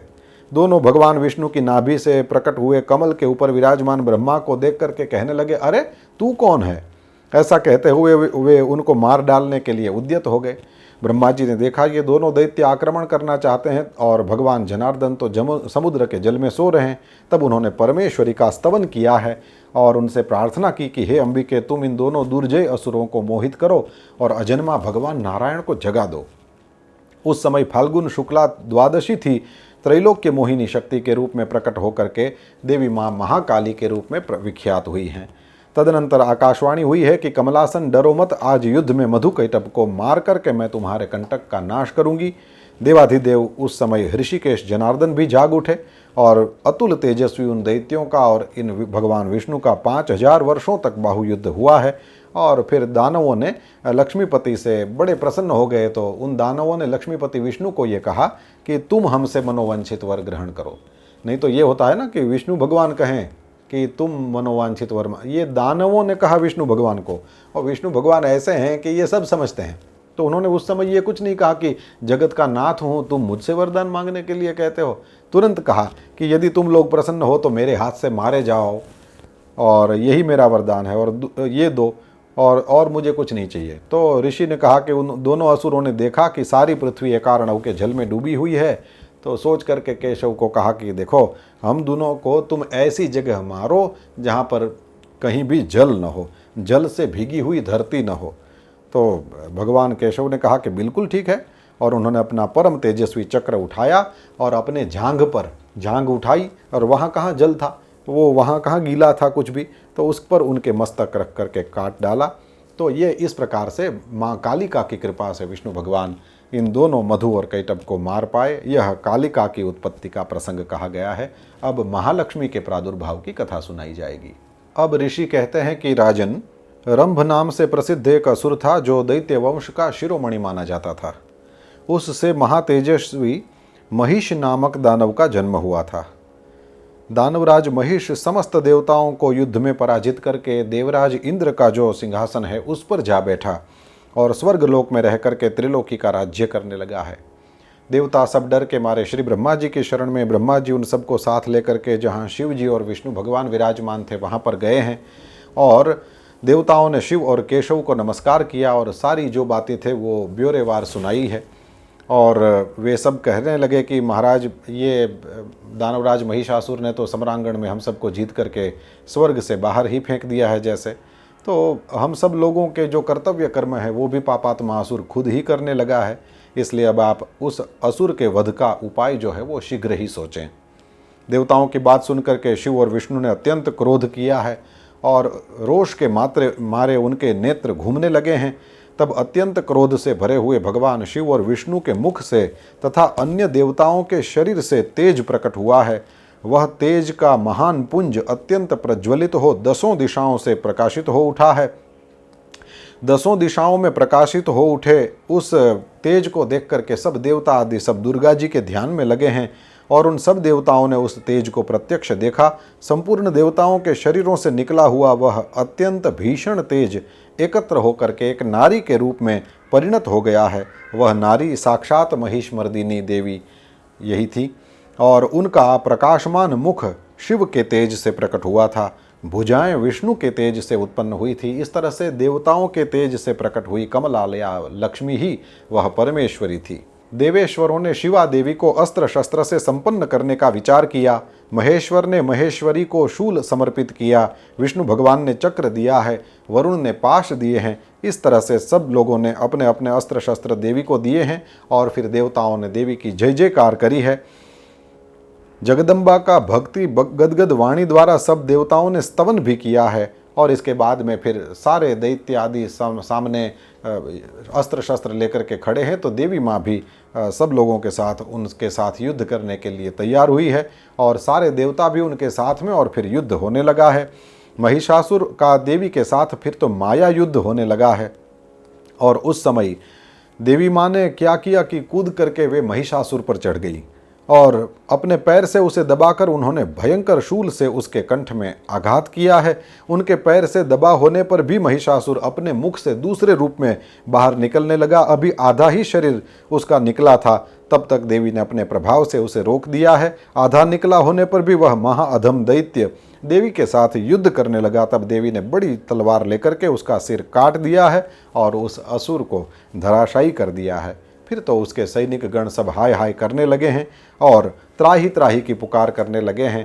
तो देवी माँ ने इस प्रकार से जगत को, महिषासुर को मार करके निष्कंटक कर दिया है। समस्त देवताओं के तेज से उत्पन्न हुई वे देवी महालक्ष्मी ही थी। उनके अवतार की चर्चा तो वैसे महालक्ष्मी जी का हम अवतार आदि के बारे में, चरित्र आदि के बारे में सुनते हैं तो वे बड़ी सौम्य और कोमल ऐसी दिखती हैं, लेकिन ज़रूरत पड़ने पर वे ही कोमल कमला लक्ष्मी ये इस तरह से महिषासुर को मारने वाली महिषासुर मर्दिनी भी बन जाती हैं।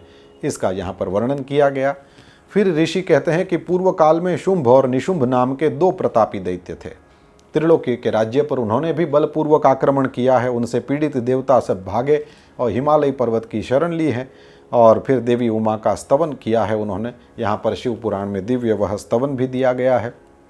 जय दुर्गे महेशानी जयात्मीय जनप्रिय त्रैलोक्य त्राणकारिण्यै शिवायै ते नमो नमः आदि स्तुति करी है। प्रसन्न हुई हैं देवी माता और उन्होंने अपना दर्शन वहाँ पर उन लोगों को कराया है। प्रकट होकर के उन्होंने देवताओं से पूछा कि आप यहाँ किसकी स्तुति करते हैं। तब उन्हीं गौरी के शरीर से एक कुमारी प्रकट हुई हैं और देवताओं के देखते देखते वह शिव भक्ति से आदर पूर्वक ये बोली है कि माँ, ये समस्त स्वर्गवासी देवता निशुंभ और शुंभ नामक प्रबल दैत्यों से अत्यंत पीड़ित हो अपनी रक्षा के लिए मेरी स्तुति करते हैं। और पार्वती के शरीर कोश से वह कुमारी निकली थी, इसलिए कौशिकी नाम से प्रसिद्ध हुई है। कौशिकी ही साक्षात शुंभासुर का नाश करने वाली सरस्वती है। तो सरस्वती नाम सुनते ही फिर हमको वही बात याद आती है कि वैसे तो सरस्वती माता का जो स्वरूप हम जानते हैं, प्रेम से बैठी हैं, कमल पर वीणा बजा रही हैं, उनका वाहन मोर उनके पास में खड़ा है। तो वैसे तो सरस्वती शांत दिखती हैं, लेकिन शुंभासुर का विनाश करने वाली यहाँ पर बताया शिव पुराण में। इसका अर्थ हुआ कि देवी माँ वैसे तो शांत ही रहती हैं, लेकिन ज़रूरत पड़े तो फिर ऐसे शुंभ निशुंभ जैसे दैत्य प्रकट हों तो वे ही सरस्वती जो शांत होकर के वीणा बजा रही है वे युद्ध में भी उतर सकती हैं। तो कौशिकी ही साक्षात सरस्वती हैं। उन्हीं को उग्र तारा या महोग्र तारा भी कहा जाता है। वे ही मातंगी भी कहलाती हैं। उन्होंने समस्त देवताओं से कहा कि तुम लोग निर्भय रहो और इसके बाद में वे लड़ने के लिए जाती हैं। एक दिन शुंभ और निशुंभ के सेवक थे चंड और मुंड। तो उन्होंने उस देवी को देखा और उसके मनोहर रूप को देख करके वे तुरंत ही शुंभ निशुंभ के पास गए और ये कहा कि आज हमने एक अपूर्व सुंदरी नारी देखी है और उसको हिमालय के पास वहाँ जाकर के रमणीय शिखर पर जहाँ वे रहती है वहाँ जाकर के हमको लाना चाहिए। तो दैत्य को भेजा है शुंभ निशुंभ ने और कहा कि वहाँ जाकर के अपने बल पराक्रम का बखान करो और उस देवी को यहाँ बुला करके लाओ। तो वो दूत वहाँ पर गया है और दूत ने शुंभ निशुंभ के बहुत बड़े अद्भुत ऐश्वर्य का वर्णन किया देवी को और उनको उनके पराक्रम से प्रभावित करने की चेष्टा करने लगा और फिर कहा कि उन दुनिया में जितने रत्न हैं वो सब उनके पास है और आप भी स्त्रियों में रत्न भूता हो, इस वजह से उन दोनों ने आपके पास प्रस्ताव भेजा है, आप प्रेम से उनके पास आइए। सारे रत्न उनके पास हैं तो आप भी रत्न भूता हो, आप भी उन्हीं के पास, और नहीं मानेंगी तो फिर और करेंगे ये सब का। तो देवी माँ ने इतना ज़्यादा अपमान सुना, लेकिन वो दूत था, वो छोटा आदमी है, उसको क्या करें। तो देवी माँ ने बड़े प्रेम से शांति से कहा उसको, क्योंकि उसको मारने से थोड़ी फल है, जो असल लड़ाई है तो वो शुंभ निशुंभ के साथ है जिन्होंने इस बेचारे को भेजा है। तो दूत को नहीं मारना चाहिए और सामान्य यदि व्यक्ति सामने खड़ा है तो वो दूसरे किसी के कहने से यहाँ आया है, इसलिए इसका अपराध नहीं है। देवी माँ ये सब जानती हैं और वैसे ही करुणामयी है।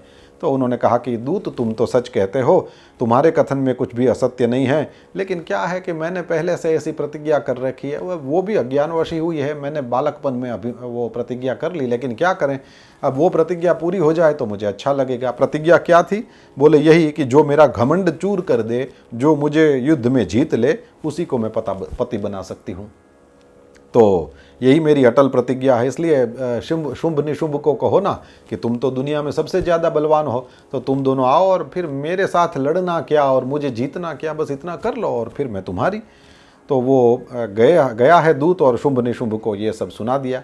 तो फिर शुंभ कुपित हो उठा है और उसने बलवानों में श्रेष्ठ सेनापति धूम्राक्ष को कहा कि जाओ वहाँ पर और उसके साथ लड़ो और उसको वहाँ से यहाँ ले आओ। तो जैसे ही धूम्राक्ष तो गया तो देवी ने केवल हुंकार किया और वो वहीं पर भस्म हो गया है। तभी से देवी धूमावती कहलाने लगी हैं। अब तो शुंभ को बड़ा क्रोध आया है, चंड मूंड रक्तबीज आदि असुरों को भेजा है उसने। तो देवी माँ उनके साथ लीलापूर्वक युद्ध करती हैं और चंड मुंड सहित महान असुर जो रक्तबीज भी था उसको भी मार डाला है। ये सब आप सुनते हुए शायद आपको मार्कंडेय पुराण में जो दुर्गा सप्तशती है, जो 700 श्लोकों में दुर्गा जी का चरित्र है, उसकी स्मृति हो रही होगी। बिल्कुल वही कथाएं यहाँ पर दिया गया है। अब तो सेना और सेनापतियों सहित निशुंभ और शुंभ भी युद्ध करने के लिए आए हैं। देवी माँ के लिए तो ये सब क्या खिलौने जैसी बातें हैं। माँ ने उन सब का उद्धार किया है। लेकिन शिव पुराणकार एक बात कहने से नहीं चूकते। वे ये कहते हैं कि शिवा के लोक पावन यानी लोगों को पवित्र करने वाले पाणी पंकज से यानी हस्तकमल से उन सबको मृत्यु प्राप्त हुई है। तो लोक पावन पाणी पंकज शिवा का था, उसका स्पर्श हुआ और वे मरे। उस वजह से उन सबको परम पद की प्राप्ति हुई है। वे सारे असुर वो परम पद के भागी हुए हैं।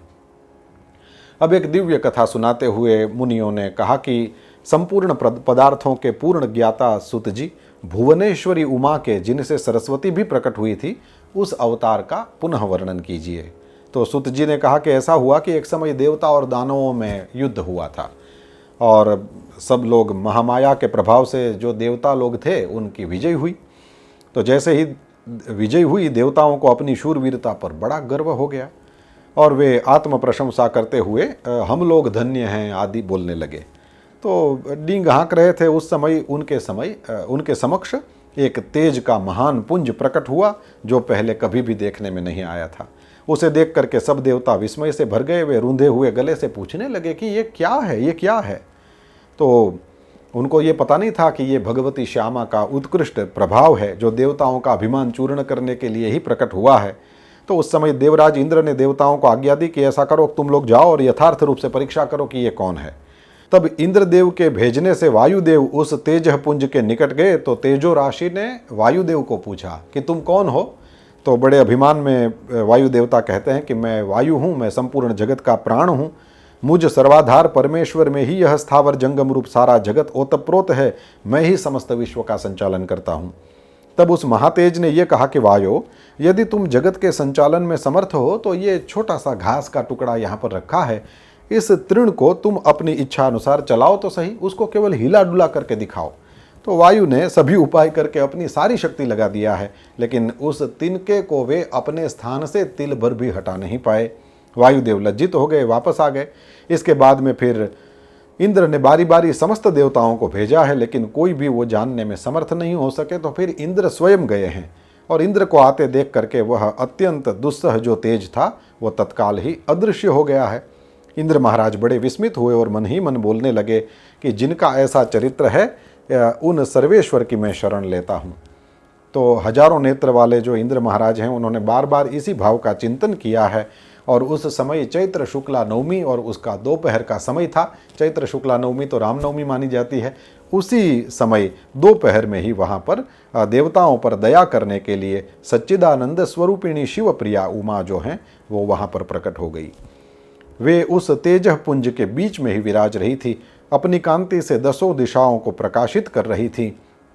और उन्होंने स्पष्ट कहा, मैं नित्य स्वरूपा तथा कार्य कारण रूपिणी हूँ।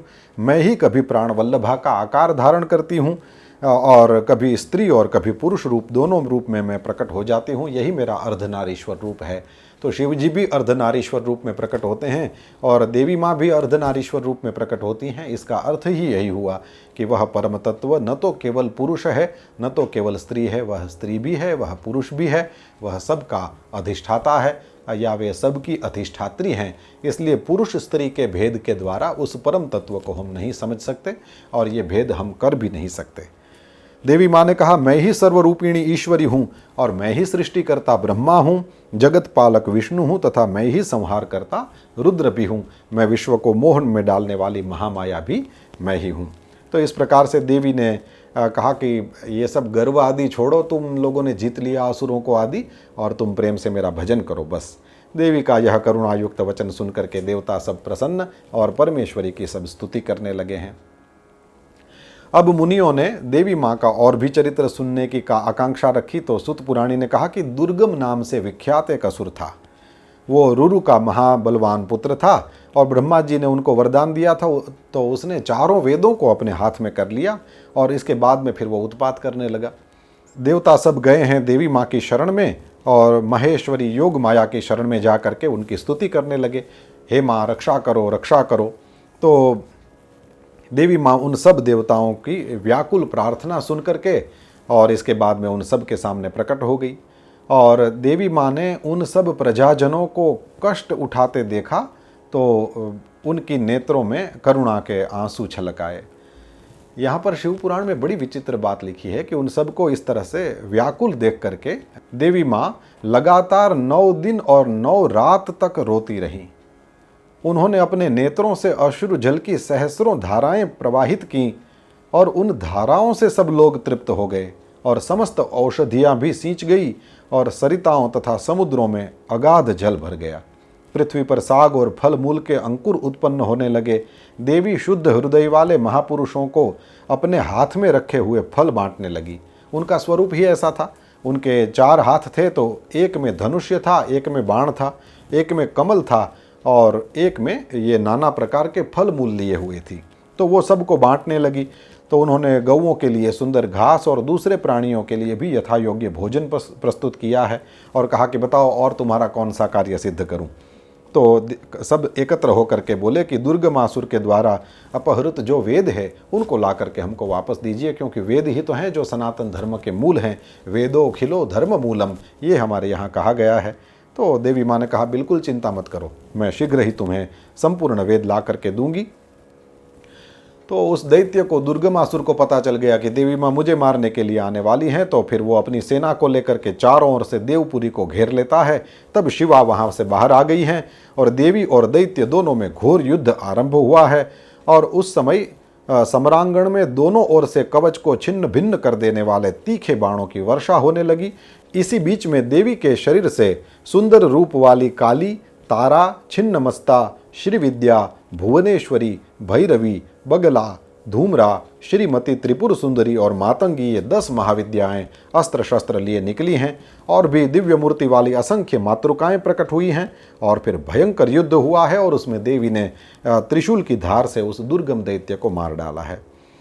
तब तो देवता आए हैं सब और वे सब कहने लगे कि हे अंबिके, आपने हम लोगों के लिए असंख्य नेत्रों से युक्त रूप धारण कर लिया था, इसी वजह से मुनिजन आपको शताक्षी कहेंगे।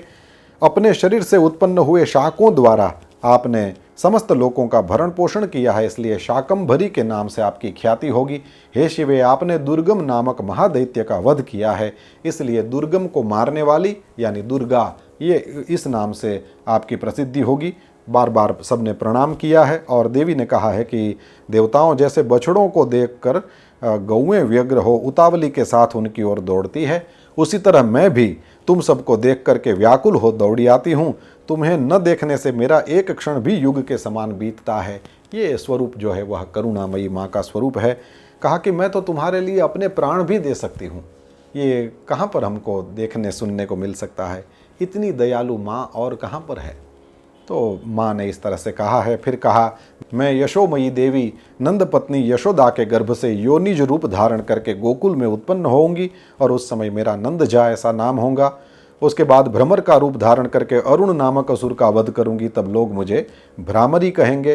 फिर भीमा देवी का अवतार होगा आदि, ये सब देवी माँ ने अपने होने वाले अवतारों के बारे में भी कहा है। इसके बाद में फिर देवी के क्रियायोग का वर्णन है। देवी की मूर्ति एवं मंदिर का निर्माण कैसे हो, स्थापन और पूजन का महत्व कितना है, ये सब बताया। पराम्बा की श्रेष्ठता का वरदान है। कहते हैं कि जहाँ पर विराजित हो जाती हैं वहाँ पर ये श्री माता रात दिन आशीर्वाद देती हैं और पूजा करने के पश्चात साधक जिस जिस मनोरथ के लिए प्रार्थना करता है वह जरूर उसको प्राप्त होता है इत्यादि। और विभिन्न मासों और तिथियों में देवी के व्रत, और यहाँ पर शिव पुराण में शुक्ल तृतीया को, किसी भी महीने की शुक्ल तृतीया को देवी माँ की पूजा करना और उसका बड़ा महत्व बताया है। इसके बाद में फिर देवी माँ के उत्सव करने का, देवी माँ का पूजन करने का फल क्या है, ये सब बता करके इस उमा संहिता को यहाँ पर परम पुण्यमयी और शिव भक्ति को बढ़ाने वाली बताया है और कहा कि इसमें नाना प्रकार के उपाख्यान हैं। यह कल्याणमयी संहिता है, यह भोग और मोक्ष देने वाली है। इस प्रकार से यह दिव्य उमा संहिता का सब लोगों को पाठ करना चाहिए। जहाँ पर जिसके घर में सुंदर अक्षरों में लिखी गई यह संहिता विधिवत पूजित होती है, वह संपूर्ण अभीष्टों को प्राप्त कर लेता है। उसे भूत प्रेत पिशाच आदि दुष्टों से कभी भी भय नहीं होता। वह पुत्र पौत्र आदि संपत्ति को अवश्य पाता है। आदि मंगलमयी फल दिए गए हैं और कहते हैं कि शिवा की भक्ति चाहने वाले पुरुषों को यह जो उमा संहिता है यह परम पुण्यमयी है, रमणीय है। इसका हमेशा श्रवण और पाठ करना चाहिए। इस प्रकार से देवी उमा की यह पावनी संहिता शिव पुराण के अंतर्गत आप सबके सामने रखी गई। यथा समय आज भी कुछ कालातिक्रमण हुआ हो तो क्षमा करेंगे, लेकिन हमको कम से कम विहंग एक दृष्टि तो कम से कम शिव पुराण के इन पन्नों पर डालनी है। यह मंगल मनोरथ है। श्रावण में हम सब का श्रवण सफल हो रहा है। भगवान महादेव की कृपा हम सब पर बरस रही है। इसलिए यह क्रम प्रारंभ हुआ और यह क्रम आगे निरंतर निर्विघ्न रूप में बढ़ रहा है। हम सब भाग्यशाली हैं। आइए शिव नाम के द्वारा हम आज के सत्संग को विराम दें और अपने भगवान महादेव के चरणों में हम माथा टेकें। ओम नमः शिवाय, ओम नमः शिवाय, हर हर भोले नमः शिवाय। ओम नमः शिवाय, ओम नमः शिवाय, हर हर भोले नमः शिवाय। ओम नमः शिवाय, ओम नमः शिवाय, हर हर भोले नमः शिवाय। ओम नमः शिवाय, ओम नमः शिवाय, हर हर भोले नमः शिवाय। ओम नमः शिवाय, ओम नमः शिवाय, हर हर भोले नमः शिवाय। ओम नमः शिवाय, ओम नमः शिवाय, हर हर भोले नमः शिवाय। शिव हर हर भोले नमः शिवाय। शिव हर हर भोले नमः शिवाय। श्री चंद्रमौलीश्वर महादेव की जय। श्री सद्गुरुदेव भगवान की जय। ओम नमः पार्वती पतये। हर हर महादेव।